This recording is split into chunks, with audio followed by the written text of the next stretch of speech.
The 2025 NFL Draft has concluded. All of the picks have been made. I went ahead, as always, watched all the picks, enjoyed the draft, and I have, I'm not kidding, like, I don't know, 20 plus pages, 34 pages of notes for grades for the NFL Draft. So that's why this is out later. I did my research, that's for sure.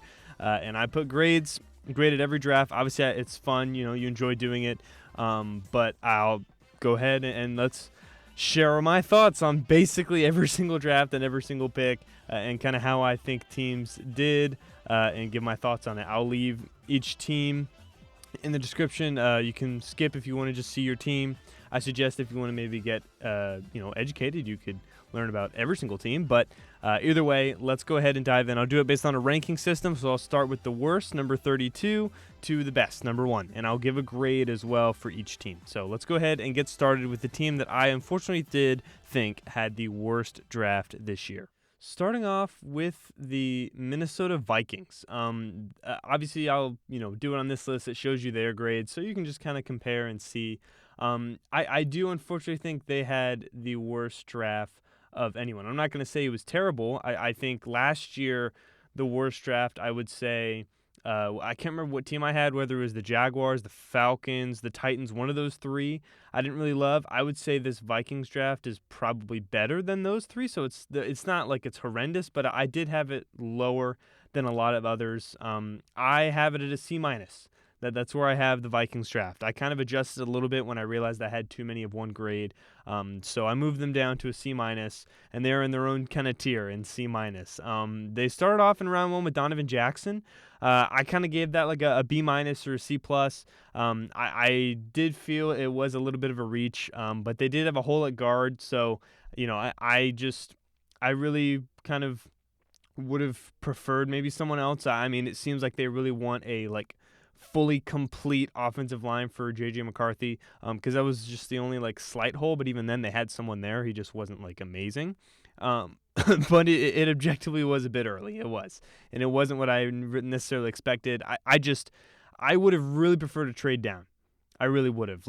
I feel like if you could have traded down with the Giants or something, gotten some stuff, he probably would have been there. But the player itself is coming in. He's a starter. Not bad.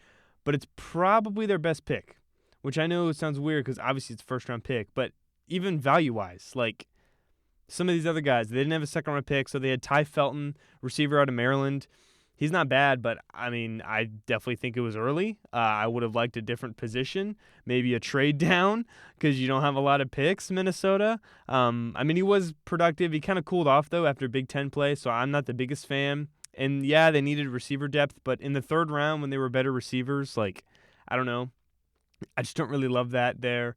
And then day 3, Tyron Ingram Dawkins, it was B-. That's fine.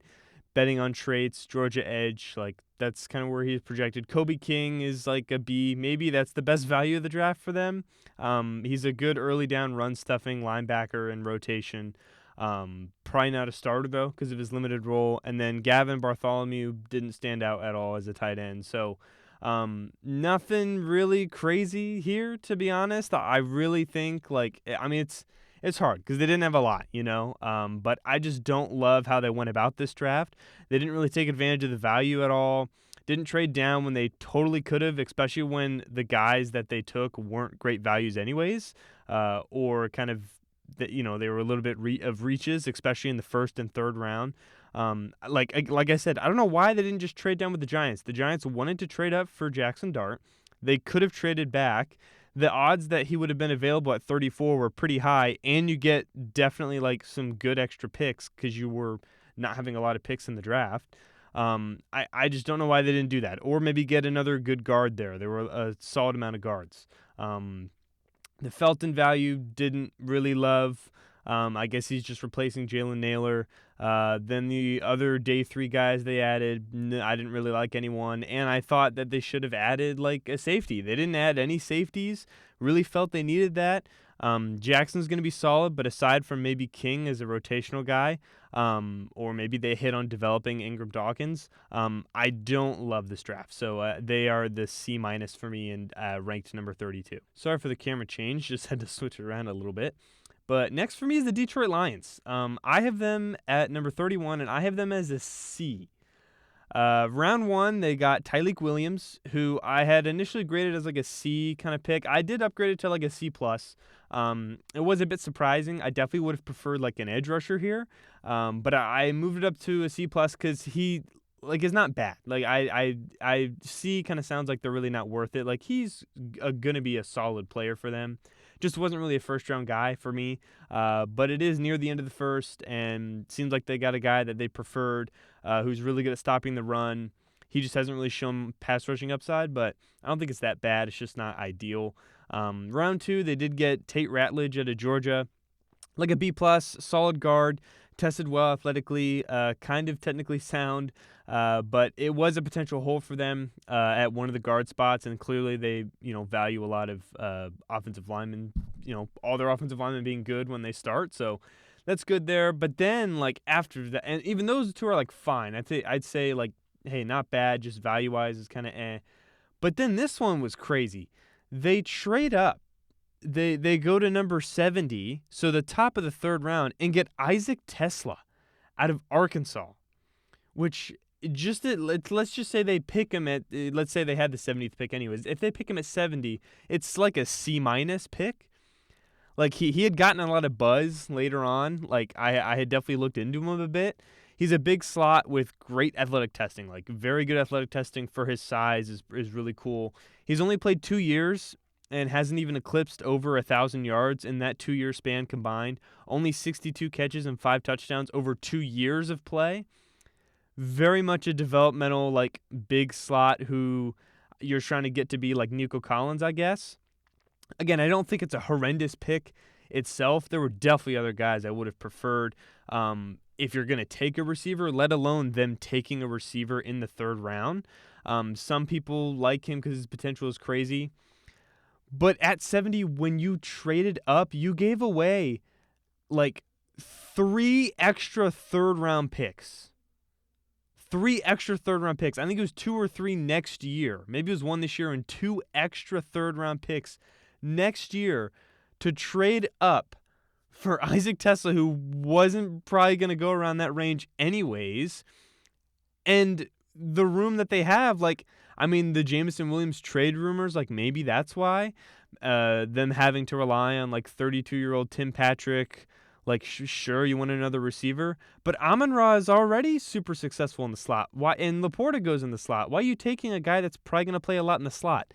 So that doesn't really make a lot of sense either. So with the trade was like an F. So this is like a D pick, to be honest. One of the worst day 3 pick, or one of the worst day 2, like, first 3-round picks. Because the first 3 rounds, round 2 and 3, day 2 is a very important spot in the draft. And that was just terrible move by the Lions, in my opinion. We'll see what he does, but I hated it.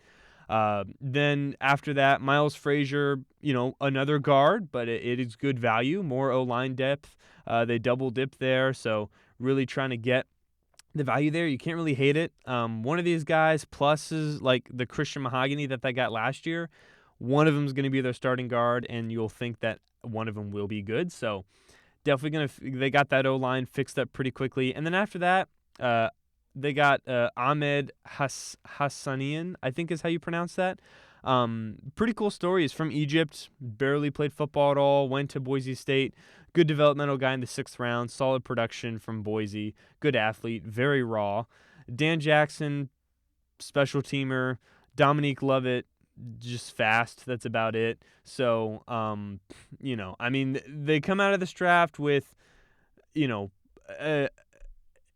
like, I don't know. The Lions either make really good picks or like the what the hell are you doing kind of picks. And this one had an abundance of those. I don't think this draft, or I think this draft has a high floor for them because Tyreek as a run defender is good, and then getting you got a starting guard somewhere in here, so that's good too. Nothing else is really great though, and then it's basically just gonna really rely on Isaac Tesla and seeing if that works out. This draft could go like maybe from like a C to a C minus if he sucks, but way higher if he's good. So this draft does have a high floor, but a high floor of being what? Still, I'd say 31st out of every team here. With draft grades and everything, when I do this, like holistically trading up and giving away 2 third-rounders, I just didn't like, and they had to be, taken down for that. For, again, like they didn't get a ready now pass rusher when they were available. They addressed guard, but trading up for a developmental slot wide receiver in the top of the third and nothing else really in day third, and you gave up too much, and you probably wasn't going to go, and it was a reach. Like, are you trying to win right now? I thought that was the whole point. So I think they should have focused on actually getting guys to help win now. Like, the guard positions made sense. I would have liked someone else other than Tyreek, but I can live with that. But that third round stuff was just terrible. They totally should have got some kind of edge rusher there if they're going to trade up there. So that could have changed the whole draft, but it really brought it down for me. So either way, I do have the Lions at a C. Next at 30 is the Packers. Yeah, I did not really love the NFC North in their draft stuff this year. I also gave them a C. Might seem a little low, but it's just from my liking. They got Matthew Golden in the first round, so they finally took a skills position guy. I would say this is around like a B plus to maybe a B for me personally. Like it is objectively a good pick, but I don't think it's some like A pick or anything for me personally. I viewed Golden as like an early round 2 guy. Obviously a great athlete. He showed a lot of tough catches for his size, but he was inconsistent with his routes. His hands are fine, but they could be better, especially for round 1 NFL standards. But it probably was their best pick objectively. After that, got Anthony Belton in round 2, which is very surprising, especially as an NC State fan. Like, he's cool, but round 2 was kind of shocking. That's probably like a C. I was very shocked he went this early. Definitely felt like a late round 3, early round 4 kind of guy. He's got good size and upside as a pass blocker, but I don't really know how much of an impact he's necessarily going to make here, let alone for the Packers specifically, because they have – this wasn't really a need, to be honest, especially an urgent need in round 2, and it was a bit of a reach, so I don't love that. Savion Williams in round 3, I also thought was a little too high, but it is another weapon, so it makes sense. But he's essentially like Cordell Patterson. That's kind of what he is. That's probably what he's going to be too, which, I guess that's fine here, but maybe could have got that in the 4th round or something like that. And there were other receivers I kind of liked too. If you were going to go 2 wide receivers, maybe do it a little bit later. And then in round 4 and 5, they got 2 edge rushers. Both are like fine, Baron Sorrell wasn't my first choice, but is, fine, I guess. Colin Oliver, they double dip and they get more of a traits-based guy. So Sorrell's kind of like a high floor, but whatever. Oliver's kind of you're hoping on the trade. So maybe one of them does good. Then 6, 7, none of those guys really stand out at all. John Williams is solid rotational depth, but nothing really stands out there. So nothing, like, it wasn't really exciting, to be honest. I know it seemed like it was with that first pick, and then for finally taking a wide receiver, but I'm not as high as on Golden. I don't, but there could be a world where you come out and Golden's like a solid receiver, and then that's it for this draft. Like that's realistically a possibility. So I don't know how they get an A minus here. I definitely gave it a C. I think as the host city had their exciting first round pick, like I said, you think it would be some like crazy positivity coming away here, but I don't know. They did address certain needs, but didn't have a ton of value in doing it at all, and they're walking away with objectively like one starter who's not even a for sure like superstar. I think he's just like a solid good guy. He could be good, could be solid. That's kind of his range, to be honest. I thought they would have looked at edge rusher a little bit higher. I think they didn't really do great with their value in day 2. I don't know. This could really look bad 2 years from now. Like I said, it all depends on Golden because Williams is just for sure like a Cordell LaVisca guy. Maybe Belton becomes a good starter, but like they didn't touch cornerback at all. And I guess their edge room is it really that much better after this? So I very much disagree with A-. I think they're C and I have them ranked at 30. Next is the Cincinnati Bengals. I have them at a C+. They started off the night getting Shamar Stewart on day one. I had this as like a B+. I say you could maybe have it as like a B+, somewhere around there. They obviously addressed D-line a lot in the early rounds recently, but they still needed to, especially if paying Trey Hendrickson is not in the cards for them, or maybe Joseph Asai. He's kind of a unicorn, more of a run defender right now, but has obviously a great pass rush upside in the right scheme. Very raw right now, not great production, but he's a God-given athlete, insane athletic potential, but he does scare you a little bit. Kind of, especially with their recent defensive line development that they've had, hasn't really been putting it together like, Myles Murphy that they had recently. But his athleticism was literally insane and is unmatched. So I don't think it's a bad bet at all. I don't hate it. In round 2, then they got Demetrius Knight out of South Carolina. I said this is like a B-. It's fine. Not bad. He was an all-around. This was kind of around his range of where he was going to go, maybe a little bit higher. He's older, really good speed. Size is solid. He's kind of solid all around, high floor. It's just, I guess this is your like Jermaine Pratt replacement who is still on the team, and the linebacker group is actually good. So for the second round, I don't really know about the need here. And then round 3, they got Dylan Fairchild. Glad they addressed O-line, but like they needed it. But this is too high for Dylan. He's more of a pass blocker, but there was definitely better offensive linemen there. But they do need help. I still think it's like a C+ maybe. And then Barrett Carter, they get like immediately in round 4 out of Clemson, another linebacker, like really weird. He's a good run defender. He's terrible in coverage. He'll find his role, I guess, on the team. But like, why did you get another one? Like, did they really like him? Maybe. And if so, why'd you take Knight at 49? You gotta maneuver the board, get value. I don't know. Like, I just didn't like that really. Jalen Rivers out of Miami. Actually a solid offensive line pick. He's got good traits, good depth as a pass blocker who's capable in coming in and starting some games here and there. And so I do actually kind of like that, especially with the offensive line situation they have. So that's probably a B. And then Taj Brooks, that was a good finish. Glad they got a running back because I think they needed a backup, or at least not a backup, but a potential like starter split carry.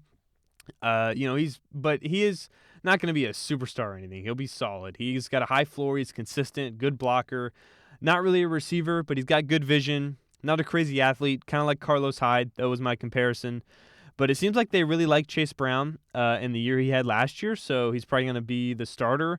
And then you get a good young backup in Taj Brooks, and Zach Moss is probably going to be phased out a little bit. And then they did get a nice UDFA in Seth McLaughlin. Really good pickup for them. He projected as like a 5th-round guy. Not really an athlete, but has a high floor. Definitely needed to get more on the offensive line, and they got 3 here. So at least one of them, ideally, will be pretty good. Maybe 2. But he did have an injury, so that's why he fell. And he probably won't play year 1. But they really needed offensive line, and they could keep him for a year and then see what he does after that. So pretty good there. But I still have it as a C+. It's definitely one of the lower drafts. It's not bad, though. Like, it's not terrible. They did address defensive line early. Got a lot of offensive linemen. Added a running back and a deep running back class. But too many linebackers for my liking, for sure. And it's not like they were crazy good guys either. Really would have liked a safety or at least another defensive line pick. Like, Stewart was objectively a risky pick. So I would have really preferred getting maybe, instead of Carter, some other D lineman there because there were definitely a good amount there available. And they didn't really have any crazy value or anything anywhere.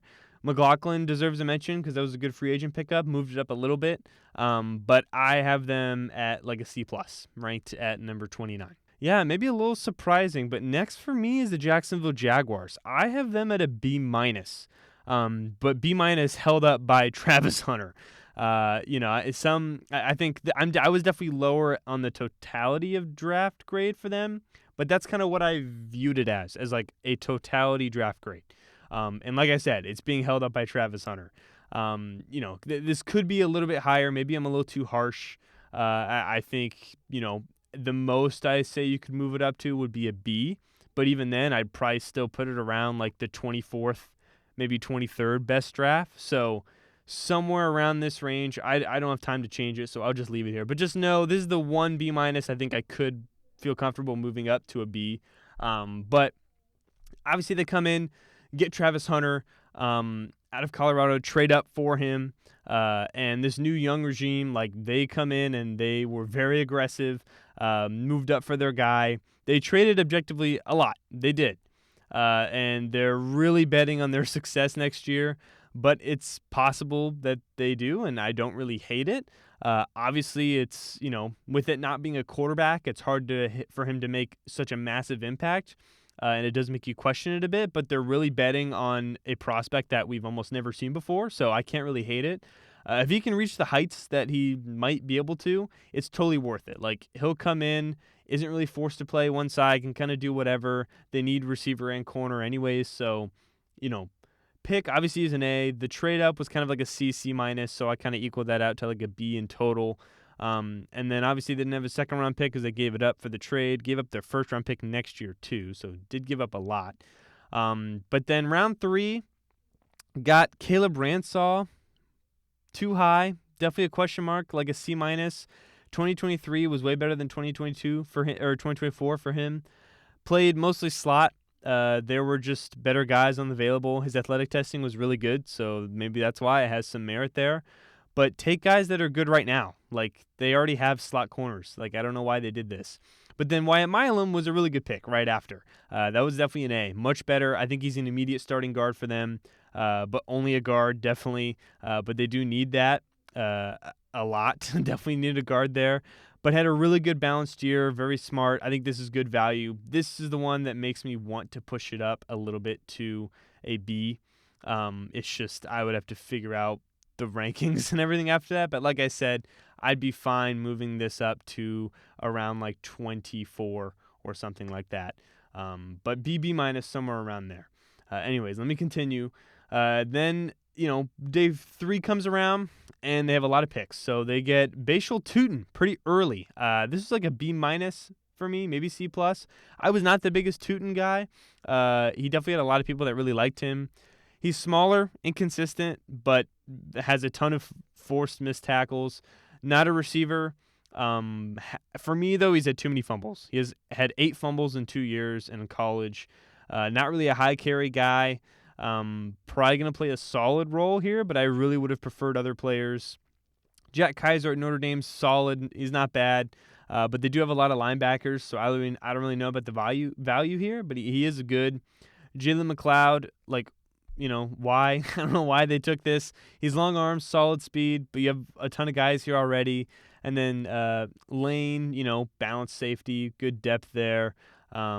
Same with Monheim, offensive line depth. And then they got another running back in LaQuint Allen, which is good value in the 7th. He was higher and lower on some people's boards, but round 7 is still good there. He's a third down receiving back, can help if ETN has kind of issues like he did last year, and no one else on the team can receive. So that's a good value there.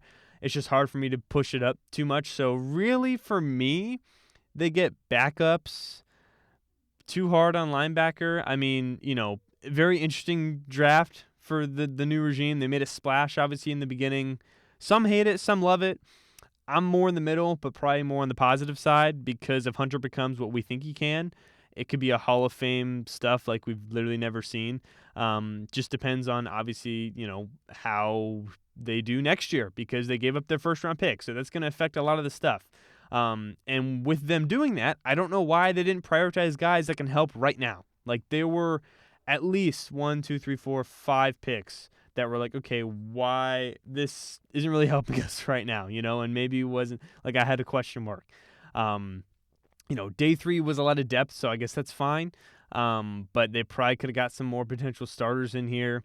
Day 2, definitely split. Ransaw, questionable. Milam, good. I just thought they should have addressed the defensive interior way more. But outside of Hunter, like, it's okay. Got a good steal in there, a few questions, some depth. With Hunter, it basically just rides on him and the trade, essentially. I've, like I said, I want to move it up, though. So I guess I could just say I'll probably, in pre-editing, put them, let's say, at 24, and they can be a B because Hunter is so good. But don't let the rest of the draft fool you. Not as good as you would think. Next is the LA Rams. I technically now, with the Jaguars moving up to 24, I have them at 28, and I have them at a B minus. They traded back, obviously, from the first round. I think the Giants honestly did a pretty good job trading up. This is the different one. This is the Falcons. The Falcons traded up with them. Yeah, no, they robbed him. Amazing stuff for them there. That could probably be the big reason why this draft should look a little bit better. It's just, looking objectively, they didn't get a player right now, but next year could just look so good getting a first-round pick there, but we'll get into that later. So the guys that they actually got from here, they traded back to 46 from the first round, got a first-round pick next year, but they took Terrence Ferguson there, which was kind of shocking. This is like a C+, B-. Like, it was definitely a surprise he went this early. It's not like a bad pick, but I don't really love the value, to be honest. Like, he's solid. He's improved every year, consistent, not really explosive, just kind of solid, but was definitely more of like a late round 3 kind of guy, especially when guys like Elijah Arroyo, who I prefer, are right there, or other tight ends who I think are better, Mason Taylor, Harold Fannin Jr. Like, Ferguson's a good athlete, so there's potential there, but other guys definitely looked better, so don't really know why they took him so high. Josiah Stewart here, good value, A-, an anomaly for his size, great production at Michigan, is raw in like his overall moves, didn't test at the combine, but definitely has some juice. I think performing at his size and the level he did is just very intriguing, so I think that's good value there. And then round 4, they get Jarquez Hunter early, and that was kind of odd, kind of like a C, reminds me of the Ferguson move, like, definitely confusing. Ferguson makes a little more sense, though. Hunter had solid production. He's limited as a receiver. Definitely needs to be more aggressive. He's a better athlete than other like small backs. He's 5'9", 212. But you have Blake Corum that you took last year. You have Kyron Williams. I guess that's their style of back, and they really want that again. But like Dorian Strong at cornerback, who went a few picks later, would have been so much better. Like, so much better. Hunter's not bad, but that was just a weird pick. Ty Hamilton, fine defensive interior, run defense depth. But then they make up for it and get a steal in Chris Paul Jr. out of Mississippi. That's like an A. Really helped their draft with this one. Size is a concern. He's small, but he's a really solid athlete. Had a great year this past year. Has like Mike linebacker potential with his IQ. He can do it all. The Rams really just pick guys. They don't really care about the size. They just pick guys that they think are good, which seems to work out for them. And then round 7, Quintana Mumfield, B-, good contested catch guy. Really small, though, and slower. And then as a UDFA, they got Willie Lampkin from UNC, which was interesting. The size is a major concern. He's literally only 5'11" and plays guard. But he was good at UNC, so we'll see what happens there. But, I think Chris Paul definitely helps this draft go a little bit higher. Some areas I was definitely confused with, but then others they got like really good value. At the end of the day, Ferguson is going to start, and we'll see if McVay can develop him. Stewart and Paul are going to help right now, which is good, and then the rest are kind of bench guys. But getting a first-round pick next year is pretty big too. So if you want to say this is B, I'm fine with that. I have B- just because I'm looking, and I think they could have done so much better, and they didn't address cornerback at all, and I thought they should have. But Chris Paul, Josiah Stewart, like Stewart's probably not going to be a starter, but is definitely good like rotation depth. Paul has a chance to be a starter. He does. And then Ferguson will be. So could say it's a little bit higher, but for grading purposes compared to other ones, I do have it as a B- and ranked number 28. Next is the Miami Dolphins. I have ranked at 27, and I also have them at a B-. They ended up getting Kenneth Grant in the first round. which, hey, good. I'd say that's like a B+. Makes a lot of sense. High potential, upside, pass rusher on the interior. Also is a good run defender right now. They really needed help on the inside of that D-line. He is inconsistent, but when, he was higher ranked because of his potential, so makes a lot of sense. He's going to be good. I don't know how good and how consistent he'll be, but definitely a good pick there. Then in round 2, they end up getting Jonah Savanaia out of Arizona, who's an offensive guard. This was like a B- C+ for me. Offensive line was definitely a need, so it makes sense. But they traded up for him, and they gave up like a lot a lot more than I would have liked in the trade. It was a position of need. He's athletic. It fits for the guards that they like. But he's probably going to have to be a guard and not a tackle, and I feel like they need more tackle help, and they probably could have waited and gone about this a little bit better, but they got their guy, so hey. Then that was it for them on day 2, and then day 3 they get Jordan Phillips. Good pick there, B+. Got another defensive interior tackle, which they definitely needed. Probably could have picked him in round 3 or so, but they obviously didn't have those picks because of the trade up, so good value there. Strong. He's not very tall, smaller guy, but I don't know how high his ceiling is, but he's a solid interior defender, rotational guy immediately. Definitely needed another one because they were very low on that defensive interior. Zach Sealer is like the only good one, so good pick there. And then after that, nothing really stood out to me. Jason Marshall, they needed secondary help, but he's probably just depth. Dante Trader didn't look great, to be honest. Ollie Gordon, I personally don't love. It's fine in the 6th round because it's a 6th round pick, but I didn't like Ollie Gordon. But they don't have someone that's directly like him, so I do get it. It makes sense. I just thought there were better backs. 2023 was good from him, but this past year was really poor, like really bad. Isn't very powerful for being 233 pounds. Had a DUI this past summer. Didn't really perform at the combine as an athlete, so I guess whatever, but I don't love it. Quinn Ewers, I was not a fan of Quinn Ewers, but in the round 7, like, sure, why not? Definitely needed some kind of backup. He's got poor pocket presence, doesn't really get the ball outside the numbers, but the arm is solid. He's, solid measurables. Interesting prospect. Definitely going to need some work, but he showed flashes and big moments at Texas, so former top overall recruit, so we'll see kind of what happens there. Why not? Zeke Biggers out of Georgia Tech, more D-line depth, that's fine. But I do like the undrafted guy that they got, Andrew Armstrong, receiver out of Arkansas. Had a great year this past year, tested really well athletically. He's a little more slender, but he has real contested catch success. He only had 1 touchdown this past year, but 2 years ago he had 13 touchdowns in 1 year, so it's kind of just based on the external stuff around him. He's nothing crazy, but he's solid. Think of like Devon Vele, who had a real good year as also a late round / UDFA for the Broncos this past year. So that helps me a little bit. But, they really needed to enforce areas that they were poor in, which was the trenches. The first 3 picks definitely went to that. Trading up for Savanaia was definitely a lot and a bit of a reach. So not great use of resources there, but it is what they needed. Phillips is the only day 3 guy I'm really looking at. I feel like if they didn't trade up and give up like 1 too many picks to swap just 11 spots, like they, in the 2nd round, they give up a 3rd and a 4th round pick and got a 5th round pick back just to move up 11 spots in round 2 for a guy that maybe could have been there. So could have used that extra pick, to be honest, because their defensive back room is definitely very sparse.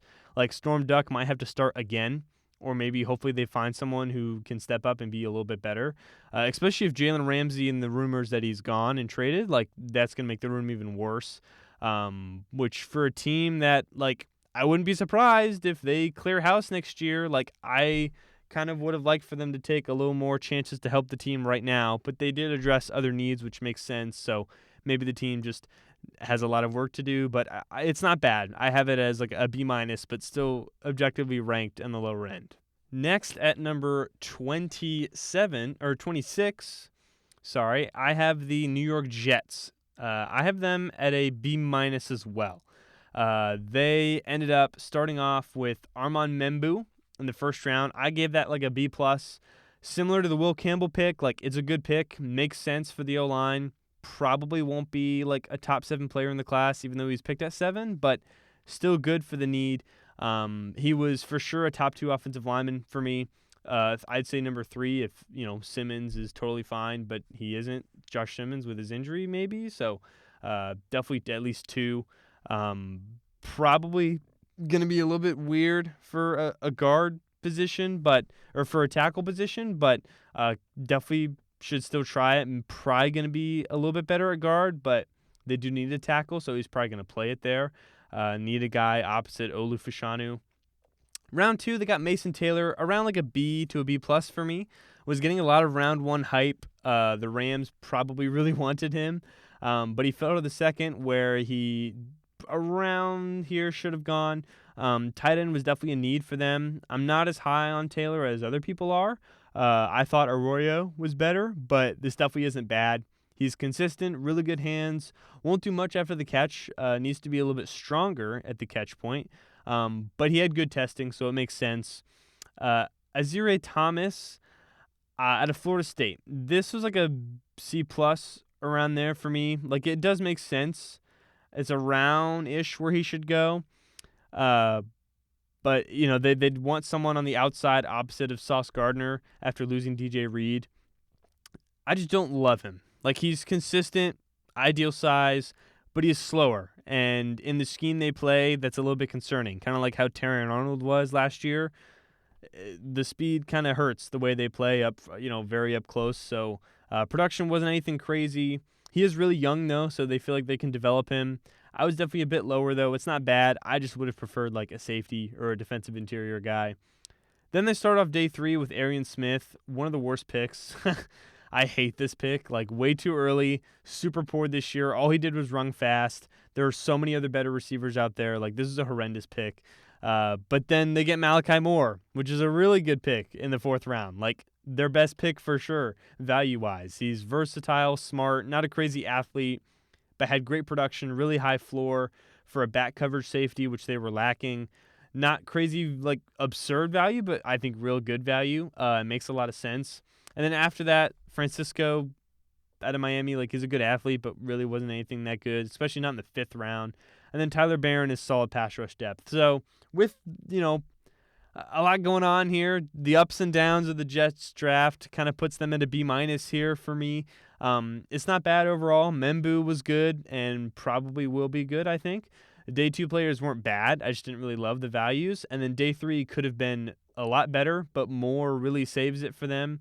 Not a bad start for this group, but definitely could have been better with some better draft management. Maybe they'll learn. So we'll go ahead and give the Jets a B minus. The San Francisco 49ers are next at 25, and I am giving them a B, but due to the mass amount of players that they got, and that's kind of why. Start off in round 1, Mykel Williams. It makes sense. It's fine. Not bad. Definitely needed defense. I just was not as big of a Mykel Williams guy. One of the youngest players in the draft, ideal size, really long arms. He was injured to start the year and kind of played through it a little bit, but he didn't have a lot of production. Kind of your classic, like, developmental trade space Georgia edge rusher. He was great at defending the run and is really strong there. Has not shown a lot of pass rushing ability, but he's versatile because of his build. I would just be nervous, to be honest. I was a little nervous for whatever team drafted him. I hope the Panthers didn't draft him. That was my hope. But he's not bad. He's just, is he ever going to be a good pass rusher? I don't really know. Like, it kind of gives me Trayvon Walker vibes a bit, and I know he's picked it up a little bit, but Trayvon Walker's not that, like, efficient. He's getting more productive because the amount of times he's on the field and how much they try and pass rush. But, and we're in, year 3, so, we'll see, but it's very much a risky pick. I kind of had it at like a B minus. Alfred Collins, they go again on the D-line, but it's a good pick. Definitely needed it. Lots of experience, consistent, good run defender, great awareness, very smart. Winning teams are going to want him. Good pick for a position of need. And then they go Nick Martin in the 3rd round. Big reach. Terrible. Like, he's an undersized developmental linebacker. At 75 is just way too high. Like, you're not trying to start some rebuild. I don't know what they were thinking. And And then they get Upton Stout in round 3, who I liked. It is probably a bit of a reach, though, but I really liked him. He's really undersized, an extreme anomaly for his size, but really explosive, good run defender and tackler. His size does limit his ceiling, though. Like, round 3 was a bit early. Probably needs to develop for a year, but he seems like a really good nickel. It's just the 49ers, they have a slot in Diamador Lenore, so I guess he probably can play more outside. Lenore can. But an outside guy probably would have made more sense, but I like Stout. Then they get CJ West, another D-line guy, but it's really good value for the team. They needed D-line help, really high floor run defender, has good athleticism. I think that's great value there. And then they get Jordan Watkins, which is like a D. Like, another, like, what the hell are you doing? Like, he's fast, but that's it. There were way better receivers on the board. And did they really need a receiver in the 4th round? Like, I didn't think so. And then they get a solid one in Jordan James. Like, definitely needed to add a halfback. Not really anything stands out about him, but he has good vision, good production with McCaffrey's injuries. Like, they have Isaac Urendo as a backup, but he's like a home run hitter. James can come in and play that, classic 49ers backup productive role that Jordan Mason did last year. So, good solid pick. Marquise Siegel in the 5th round, another nickel, I guess. Don't love that pick. Curtis Rourke as a quarterback, I actually do kind of like. Definitely probably going to be a future backup for them. Can definitely run the offense when needed. And then Connor Colby is experienced depth and he fits their scheme perfectly. Zone blocking, kind of run blocker in round 7. That's good. And then Junior Bergen, another like receiver, whatever. It's round 7. I can't complain about it anymore. But yeah, I had this as a B-. This class was just all over the place. Or a B, sorry. I want to have it as a B-, but it has to be a B. But it was all over the place. Like, they did address basically every need at least a little bit. It's just not the way I would have wanted them to do it or the way I would have went about it. Like, they do have some high highs, but some really low lows in this draft. They come out, like, they do upgrade the D-line a lot, which they needed. They got some traits, potential guys, some high floor guys who can play right now. Slot cornerbacks, so I guess Lenore's probably going to kick outside. A good halfback to add. Offensive line depth, that was good value for their scheme. Like, it could be really good or really bad in a few years, but I'm going to just go B. Like, I'll go B because of the amount of guys. Like, if you just step away, the value may not have been as great, but look at the guys they got. I say a B for the 49ers. Next at 23, because I moved 24 for Jacksonville Jaguars up. They could even be 23, but I'm done moving it around. So Jaguars are somewhere around here, but let's just stick with it. 23 for the Commanders. I do have them as a B. I agree. They started off with Josh Connerly here, which, I wasn't the biggest Connerly fan, to be honest. It wasn't their biggest need, but definitely I'm not going to kill a team for prioritizing the offensive line when their guys around them and on the O-line are just kind of meh outside of Laramie Tunsil, who they traded for, which is why they have less picks. But he's had a poor Senior Bowl, but is a really good athlete. He was a running back in high school, funny enough, so kind of raw here. But he's going to have to go through growing pains for sure. Kind of your general late round, like, developmental starting tackle. So not bad, but like B- for me. And then at the end of the 2nd round, Trey Amos, awesome pick. Like, super ideal pickup for them. They just needed another good cornerback. They could have picked him at 29, and it would have made sense. Lattimore they got, obviously, hopefully he comes back from his injury, good, but he is 30. Mike Sanders still was a good pickup in the slot that I liked last year, but Amos is like a perfect outside cornerback number 2. Very balanced all around. He didn't test super well athletically, but he's got a high floor, good production overall, good ball skills. His forced incompletion percentage was very high the past 2 years. Going to play right away. Perfect pick for them. Just perfect pick. And then they have only 3 picks in round 4 or in day 3.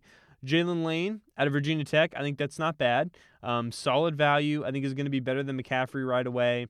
Going to fill that De'Ami Brown kind of role. He's not very polished, but I do like the traits. After that, Keon Medrano out of UCLA. Don't really like it. He's fine in coverage, but he's not a good tackler.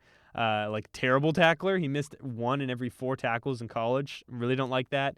But then Ja'Cory Krosky-Merritt is actually kind of interesting. I got to him much later. I think this is like a B+. I got to him much later. This might be a pretty solid potential gem here. Like, this running back class is really good. Great production in 2023 out of New Mexico. Transfers to Arizona, only gets to play one game this last year. Thought he had extra COVID eligibility. They took it away because he was deciding whether to leave or stay for his just draft stock, and he kind of got screwed with his stuff. And he comes out, but he looked good at different practices that he had. Crazy vert, good 40. This might be a pretty nice find for the Commanders there, and I'm surprised they didn't take a running back earlier. So good value if they get him and he can kind of step in and help right now. So overall, it's hard to put it too high just because of how many picks they had, but it's not bad at all. It's not bad. I can't put it crazy high, but I think a B. Like, around what you're expecting. You traded for some big guys like Laramie Tunsil. You're trying to win right now. I think Connerly makes sense. Amos, though, big find there. And if Merritt or Lane help produce right now, you're pretty happy. Pretty happy as a Commanders fan. So there wasn't a lot to do, but I think it's solid. I agree. I think B is a solid grade for the Commanders. Okay, this one was really hard, but I do have the Bears next, and I have them at 22, and I have them at a B grade. So they start off with Colston Loveland, tight end out of Michigan. I think this is like an A- or a B+, around there. I saw a lot of people not liking this pick. I think it's probably because they were just more casual with the draft, I'm going to be honest. I do think Warren was a better prospect, yeah, but Loveland clearly fits what Ben Johnson wants to do. He's going to play that Laporta role. I saw so many people upset saying, like, we have Cole Kmet, we don't need him. I saw one guy, it's just one person, but a Bears fan was like, Kmet is going to be better than Loveland ever will be. This is a terrible pick, which is just a crazy take. Like, that's just not good. Kmet is solid. He's not bad, but Loveland is even going to be better for sure. They run a lot of two tight end sets anyways, and I think they're going to do that. Loveland, he's not a normal tight end. He's just not a normal inline tight end. He's definitely like your Kelsey kind of type, like Zach Ertz. That's kind of what he is. A great receiving, like a great future receiving tight end. Plays inline and in the slot. Really good route runner. Knows how to play tight end and get open when improvising. Has that Kelsey kind of trait. He had a great year with some really poor quarterback play and was injured. So I think it's a good find for them. Not crazy value or anything, but around A- B+. And then round 2 was shocking. They got Luther Burden. But I can't really grade this low. Like, I have it around an A- B+ too. It seems like he was just too good to pass up on there. The receiving options are totally stacked for them, especially if you can see like a Rome Odunze improvement. Burden fell due to some character concerns, but this is just great value for him. Kind of weirdly quiet from last year to this year, but the QB, there was kind of an issue there.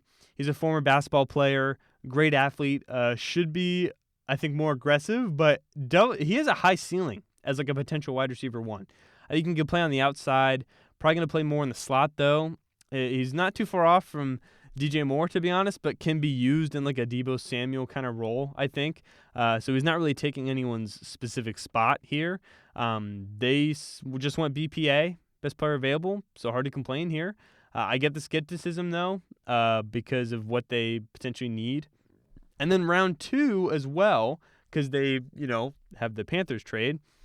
They get Ozzie Trapilo, who I liked, but I think it's probably like a B. Like, he's a solid rotational, like, capable starting tackle, more of a pass blocker, ideal height and weight. He's got a high floor, but he definitely went much higher than expected. And, I mean, they didn't need offensive line depth.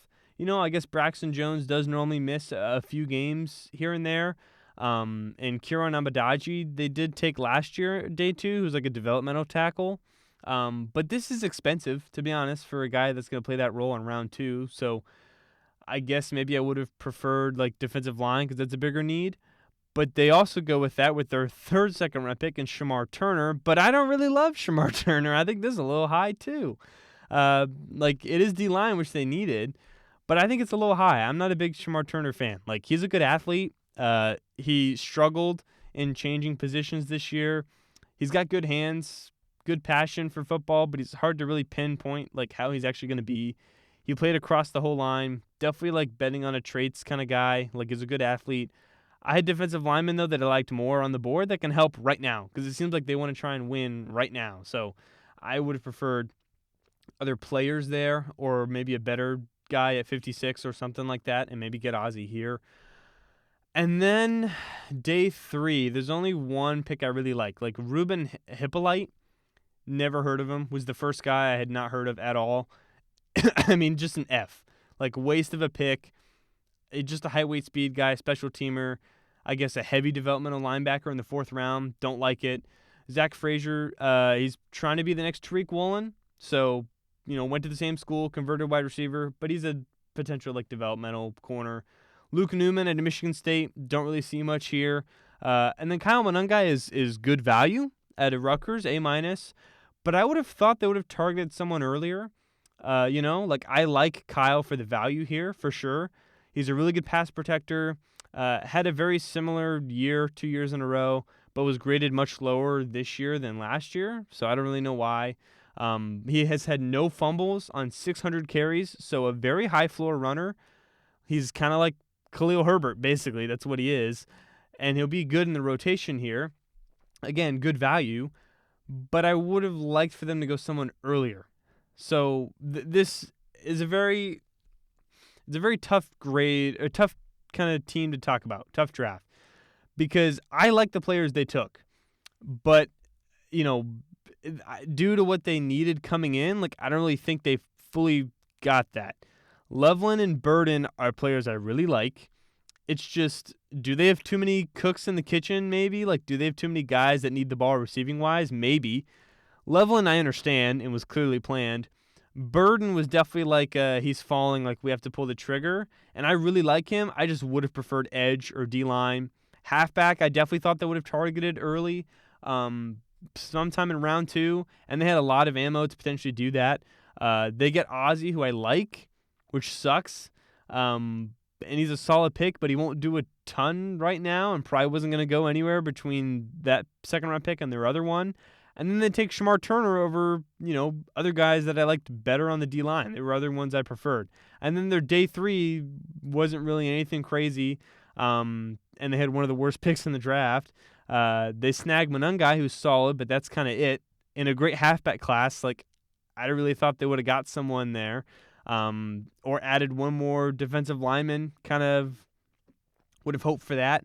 The execution here was just poor after the first 2, but I can't grade it too poor because they got Loveland and Burden, and Ozzie I like at tackle, and they did get a defensive line.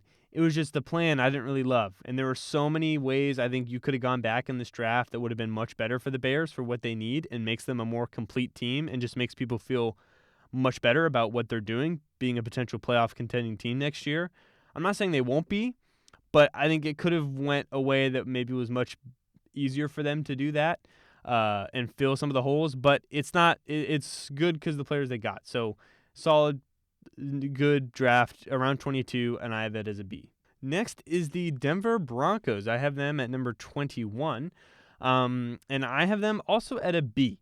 They start off getting Jahdae Barron out of Texas. I thought that was a really good pick, like an A.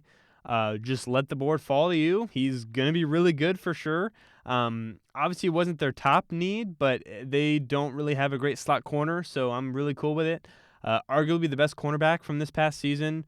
Great production, one of the highest coverage grades. Has played both slot and outside corner. Is smaller, but doesn't really show it at all. Kind of feels like Trent McDuffie, who I really liked last year, and he's really close to a complete prospect. And then after that, round 2, they get a running back, but it's R.J. Harvey in number 60. So they addressed running back. It was a little surprising to see him go early, but he's a real wild card with his potential. He's got really good potential. Lots of production. He only trailed Ashton Jeanty in 10-plus yard runs. He's got a lot of missed forced tackles, really big burst. He played part quarterback in high school. Does have some vision concerns a little bit, but really good change of direction and first step. Kind of like Devontae Freeman. That's kind of my comp for him. I'm intrigued to see how this pick is going to age because there were a lot of other halfbacks on the board that may have been ranked higher, but I do trust Sean Payton. And then the big shocker, Pat Bryant out of Illinois in the third round at 74, high third round. This was shocking he went this early, but Pat was in my sleepers video, and I really liked him. I think most people would give this a lower grade. I think with his talent, he could have gone around here, but it was definitely a little bit high. I would have it around like a B. I think Harvey's probably around a B plus, just to mention that. But Pat Bryant, he's like built like an ideal X receiver. Not a great athlete. He's consistent though. Great leader, high floor. I think he's gonna get in this receiving group that has a lot of guys and play his role. Not a superstar or anything, but I think they're all gonna do pretty solid. And then late round 3, Savion Jones is fine, B minus. Pass rushing depth on the defensive line is good. Good length and speed, just a little bit high. Quay Robinson was solid. I like it better than the Jones pick. He showed kind of more stuff as a pass rusher. Only really played a lot of in 1 year, so didn't really play a ton previously, but was really good going into that Bama room. And now he's going to come into this Broncos room, which is also really deep, so he might just play the same kind of stuff. And then the final 2 picks, like nothing. Crenshaw, punter, fine. Caleb Lohner, didn't see anything there. So didn't really finish it off crazy. So got some guys in here. I think you could have it a little bit higher for sure at a B plus, and I'm very tempted to do that. Denver kind of did their own thing here. They definitely got guys I liked. I don't think they could pass up on Barron at all, who definitely makes this defense look much better. But they seemingly get their guys in R.J. Harvey and Pat Bryant. They add more depth to the defensive line, which, has a lot of guys now. It's not bad. Solid draft. I think it's going to come down to how everyone beyond Barron plays, and if they play to their higher selection. I would have no problem having this at a B minus. I just put it to a B because I kind of had to move everything down a little bit. But yeah, I think good, solid draft for the Broncos. Maybe I like it a little bit more specifically with the players than other people, but it wasn't a ton of guys. And it is a little bit risky. Like Pat Bryant is not going to be some like, oh my God, he's your future great starting corner or starting wide receiver. Jones and Q, like probably just going to fit in the rotation, and then after that's nothing. So Harvey and Barron, and Harvey's a little bit risky, so that's why I do have it at a B. But I like where they're going. I do like the draft. Next for me at 20 is the New Orleans Saints. I have them at a B. Some people might be a little lower on this draft, but I think they need to look at it a little more holistically. They start off with Kelvin Banks in the first round out of Texas. I think this is a B. Some people didn't really like it, and I think he was higher on some boards, lower on others. I was slightly on the lower side, but the offensive line I think is just very valuable, especially with them needing a big restart here. So just build within the trenches first. Makes sense. This was definitely better than taking Sanders here at 9. Was a bit high, yeah, for sure, but Trevor Penning is your starting tackle, and that's not super ideal. And it's tough to really say if he's going to be a guard or a tackle, but he can play both. He's an ideal pass blocker. That's kind of his main claim to fame. Kind of like an Elijah Vera Tucker. That's what I see him as. So value-wise, it's like but it's not a bad pick. It's not. Don't let people tell you that it is. And then round 2, they get Tyler Shuck out of Louisville, which, I think is a B.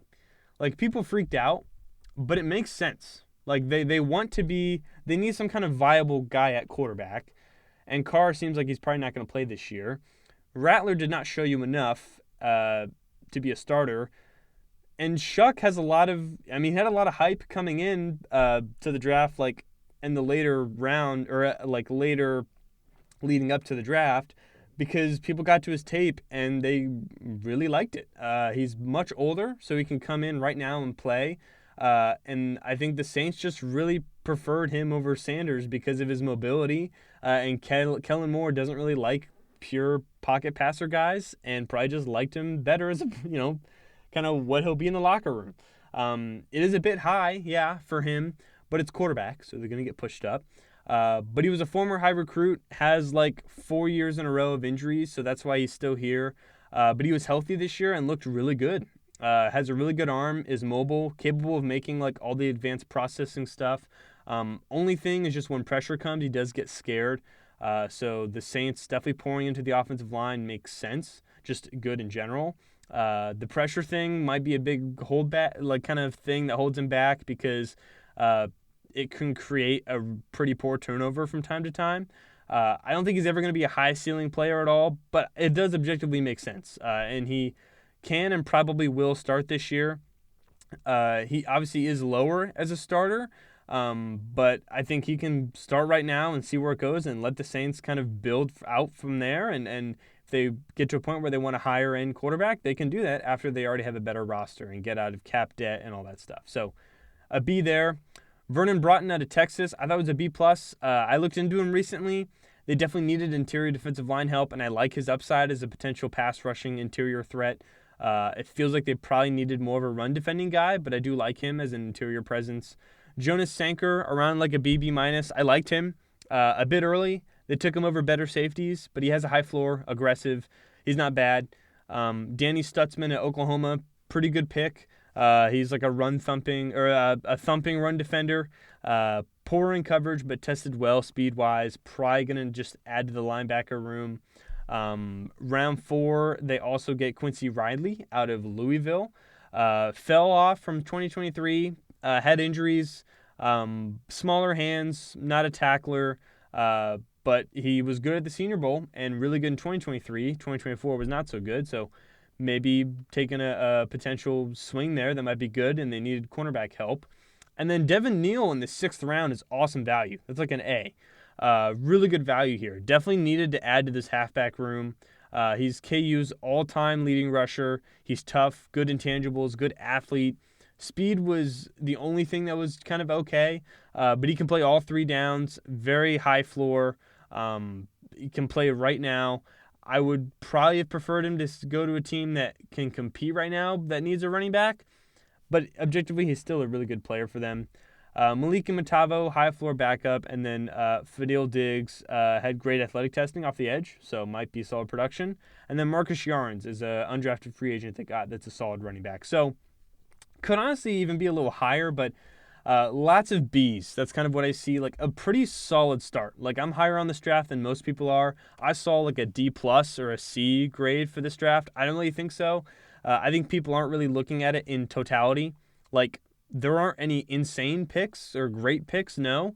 But aside from probably Devin Neal, so yeah, maybe there is a pretty good pick. But they're going to go through a full rebuild, and they get a lot of guys on the offensive and defensive line that were good. They didn't have any bad picks. They got depth / potential future starters around the defense. Tyler Shuck, some people hate him, so that's why.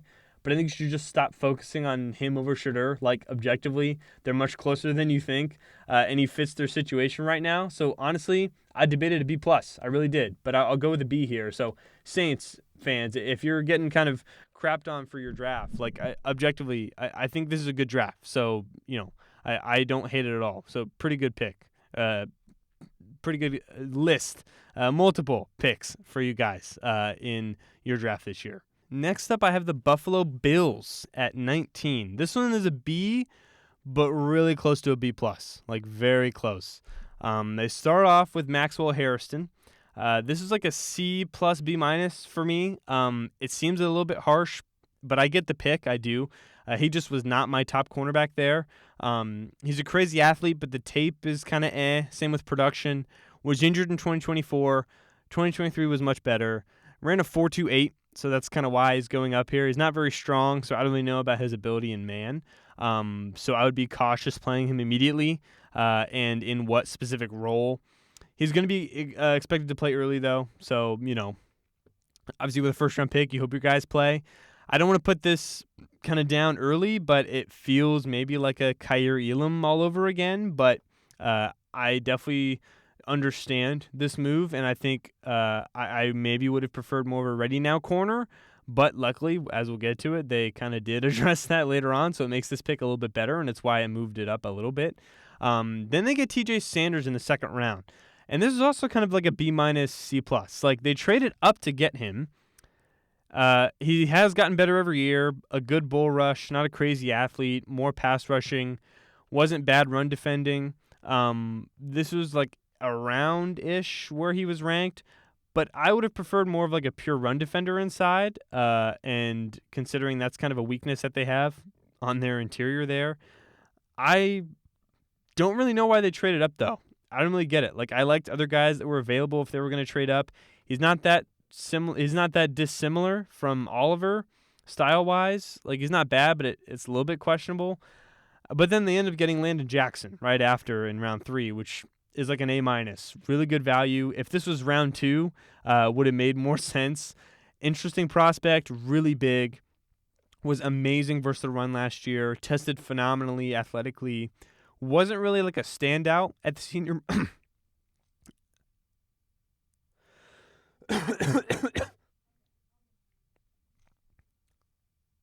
But then they end up making up for it in round 3 where they get Landon Jackson at Arkansas. This is definitely an A-. Now, if this guy was in round 2, what they traded up for, it would make a little bit more sense. Really interesting prospect. He's really big. Was amazing versus the run last year, which they need. Tested phenomenally athletically with his size. Wasn't a standout at the Senior Bowl. Doesn't really have a pass rush plan at all. Combine definitely lifted him up for me, though. I think it makes sense for the Bills to get him. He has a high floor as a run defender, but does have pass rush upside. I think he probably could have gone higher. The interior is still where they needed more of the run defense, so I still would have got like someone else there, but this is still a really good pickup for them. I wasn't as high on him originally just because of his inconsistency, but the third round, like, totally worth it. Not like an insane steal, but I think it's pretty good value. And then in the 4th round, they go D-line again, and they get Deion Walker, who, crazy hammering into D-line right now, but he wasn't really my guy. I didn't love him for where people had him ranked around, like, round 3. Early round 4, I guess it's fine, but still a little too high. He has great interior size, is like a very much a developmental pick. He plays too high a lot of the time, really bad at the Senior Bowl, and he's got really big size, but he's not shown to be a run stopper. Had a poor combine, too. I think Malachi Moore would have been a much better pick here. I would have preferred that at safety, but it's not terrible. He's got good traits, so it kind of makes sense. It's just they go really heavy into D-line, I guess, and I don't love the pick. Round 5, they get Jordan Hancock out of Ohio State. He's played both safety and slot corner. Probably going to be more of a safety here, but I'm not really 100% sure. Great speed and explosiveness, smaller size, developmental upside, solid. Jackson Hawes out of Georgia Tech, probably the best blocking tight end in the class. Isn't like inept as a receiver, but he's not like crazy or anything. But the role he'll play, they definitely have guys that they want to do with that. I think he'll enjoy being like an extension in the blocking game for them, especially with having Josh Allen and Cook. They obviously want to run the ball a lot, so it makes a lot of sense. And then round 6, I think this is a really good pick for them. Dorian Strong out of Virginia Tech. Great value. They add to their heavy defensive draft, and it's only been defensive line and secondary basically. But he's got a very high floor, low ceiling. Average athlete, but good speed for 6'1". I think he's going to be a long-time potential starter. Smart, capable outside starting corner. Honestly, really works out where Strong can kind of be there as a fallback guy with Harrison's kind of development. So this is just great. Like an A pick he was probably a late 3rd round guy, getting him in the early 6th. Really good. Chase Lunt, solid offensive line depth here. They kind of needed it and could have done it earlier. He's 6'8", smaller hands, probably going to limit him not really being a starter, but a good run blocking guy. And then Caden Prather, wasn't a big fan of the 7th round, not really dynamic, but it's fine, whatever. Probably could have got other receivers. So, this is tough for me to personally grade because of the highs and lows. I think some of the earlier picks I didn't really love, like the first 2, but they are objectively not bad players. But the later ones really helped it out a bit for me, and they had a strong day 3. I'm fine with Maxwell and the potential stuff there. Like, I like the combo of Strong and Maxwell there. I think that helps a ton. I think maybe when you trade up, getting Nicky Manwari or something like that would have been a little bit better. I would have preferred at least another viable wide receiver in the mid-rounds. Like, you're putting a lot onto Keon, which is fine, but Palmer's kind of the only other like outside wide receiver that's comfortably viable there, and he plays a good amount of slot anyways.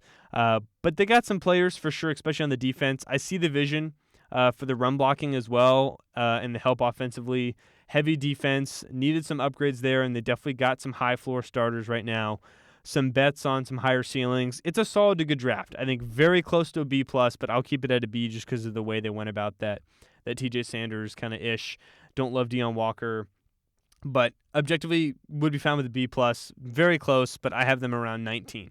Next at 18, I have the Los Angeles Chargers, and I have them at barely a B+, just barely a B+. They start off in round 1 with Amarian Hampton out of North Carolina. This is like an A- to B+ pick. I like it. Some didn't really love this, but I really like Hampton. I thought they definitely needed a halfback, so why not go get the only other round 1 capable guy? I get the value thing with Najee Harris already there, but Hampton is just so good, very consistent, ideal combination of like everything. I watched him in person. He's that good, just very much an explosive guy.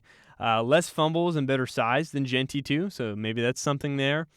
And then in the second round, they get Trey Harris, which I think is kind of like a B. They definitely needed more receivers, so it makes sense, but I wasn't the biggest Trey Harris fan, but I get the allure of him. It's hard to really evaluate. He's not a great route runner, big body, great numbers, but versus lower competition. He got injured, very physical after the catch, feels a little bit like a boomer bust, kind of like Jonathan Mingo versus DK Metcalf kind of pick, but he is a deep threat that they needed, so it makes sense. It's just having him and Quentin Johnston there with both of their ball skill issues is kind of eh. And then in the third round, Jamari Caldwell, I think is like a B. He's a true nose tackle. Not ideal arm length, but definitely super important.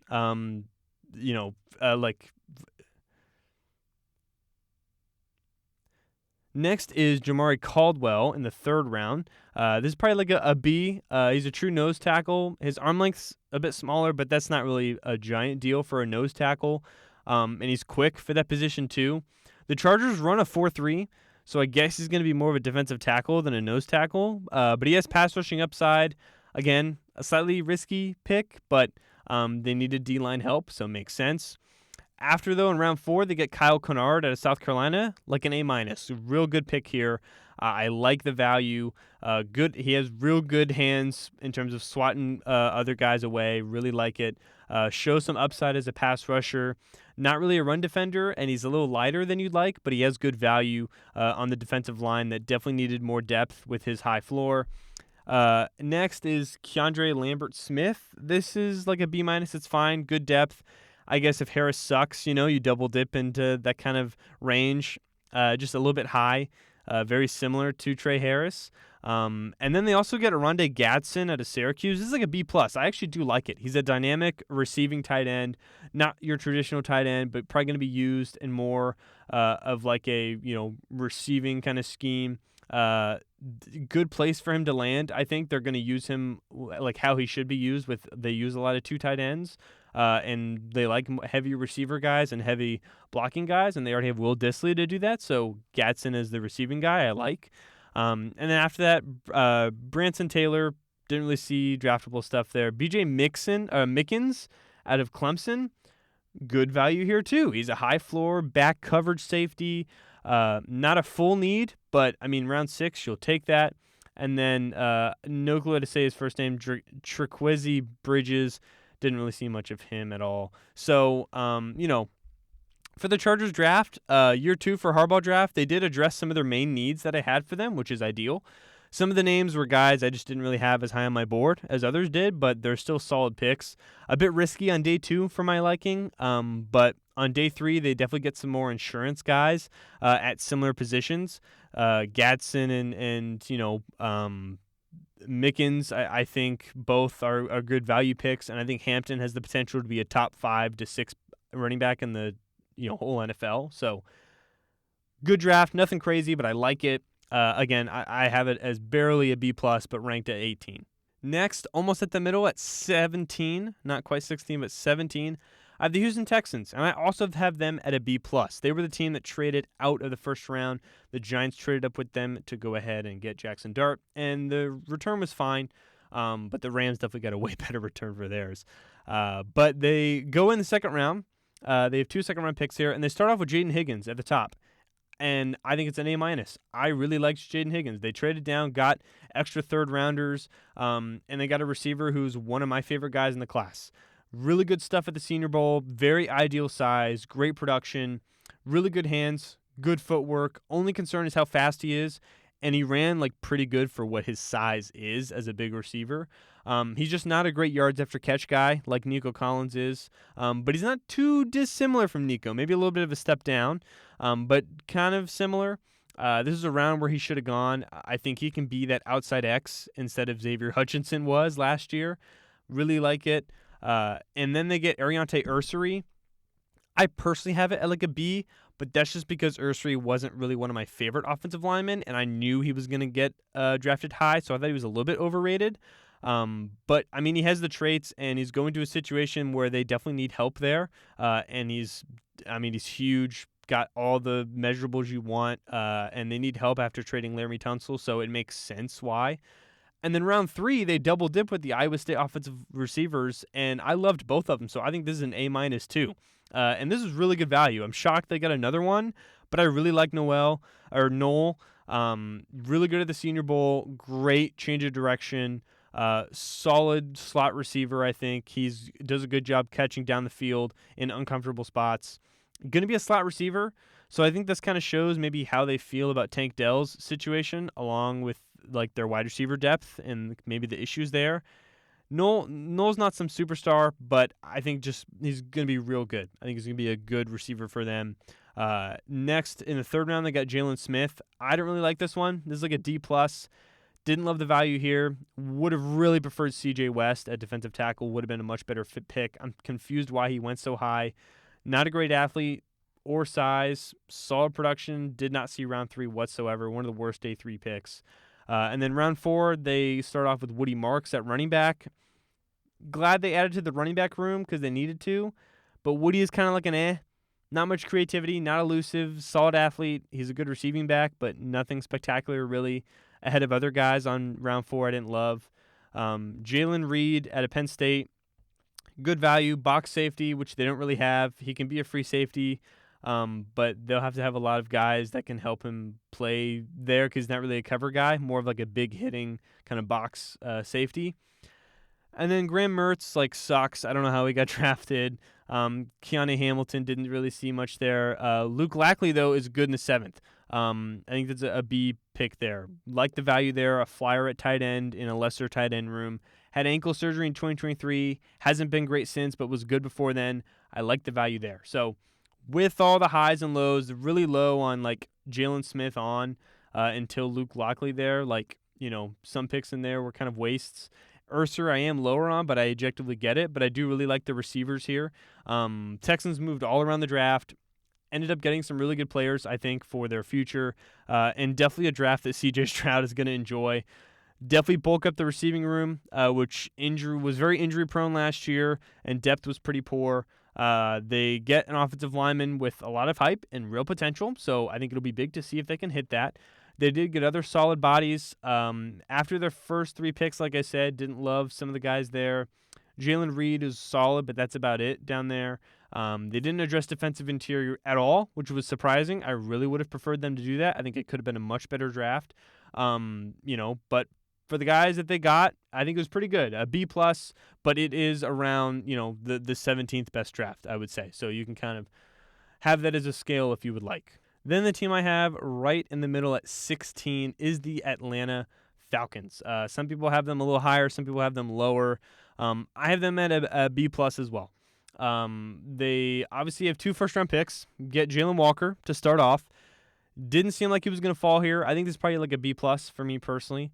Didn't seem like he was going to fall, but he did. Doesn't mean it's crazy value, though, because I didn't think he should have gone very high anyways. But it is a good pick. It's at a position of need. He wasn't a top 10 player for me, or kind of like he was rumored to go. But he's objectively, he is more of a risky pick, to be honest. But he's your crazy hybrid guy, amazing athlete, even though he didn't test. Played, a lot around everywhere. Doesn't seem like a full-time edge, but he kind of won based off athleticism. So, he can play off-ball linebacker and edge. Doesn't really seem to have a calling card, so you do worry about that a little bit. kind of your Isaiah Simmons, guy where he's so athletic, he can do a bunch. Like, you hope he's Micah Parsons, but he could be Isaiah Simmons. So a little bit risky there. He's great at blitzing, but is very raw. As a first-round pick for a big need, I get it for sure. But they ended up getting another one. They traded up at 26 for James Pierce, which the pick itself I think is like an A-, I would say. It's complicated because the pick itself and the player is really good.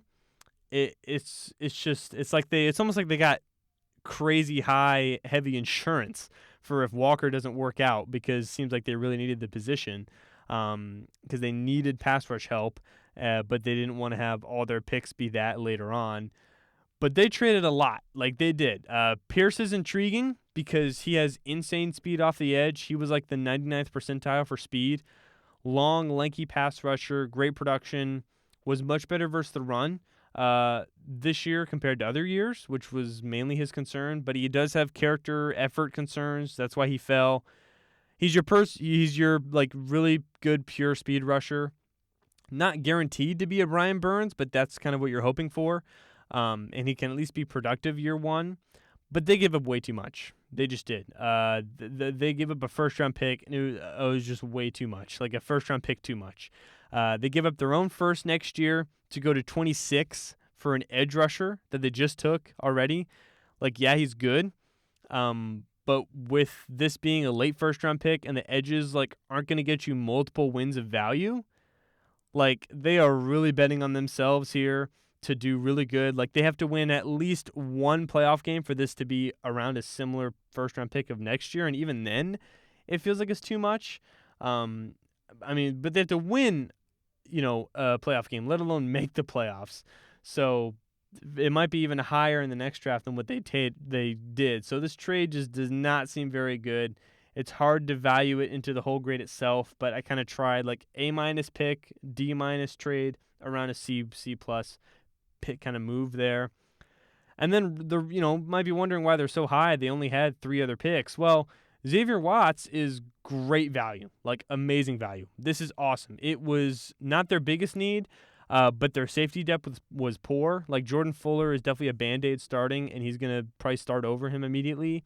And the value was way too good to pass up. Like, he's an okay athlete, smaller size, great instincts, great IQ, super good player. A former wide receiver, had 13 picks in 2 years, so really good hands. He's the best ball-hawking true safety in the class. He struggles with tackling, but he's the best ball-hawking back free safety. Whether it's in a pair or taking over for Jesse Bates at some point, it's going to be super ideal. And he could have easily gone in the second round at pick 42 or pick 46, which was the pick they had. So I think that helps for this initial draft of they did trade up and give up a first next year. And they also, gave up their second because they moved up from the second. But they got a guy that they easily would have been a really good pick there at the second-round pick, and they got him at the end of the third. So A+ pick there.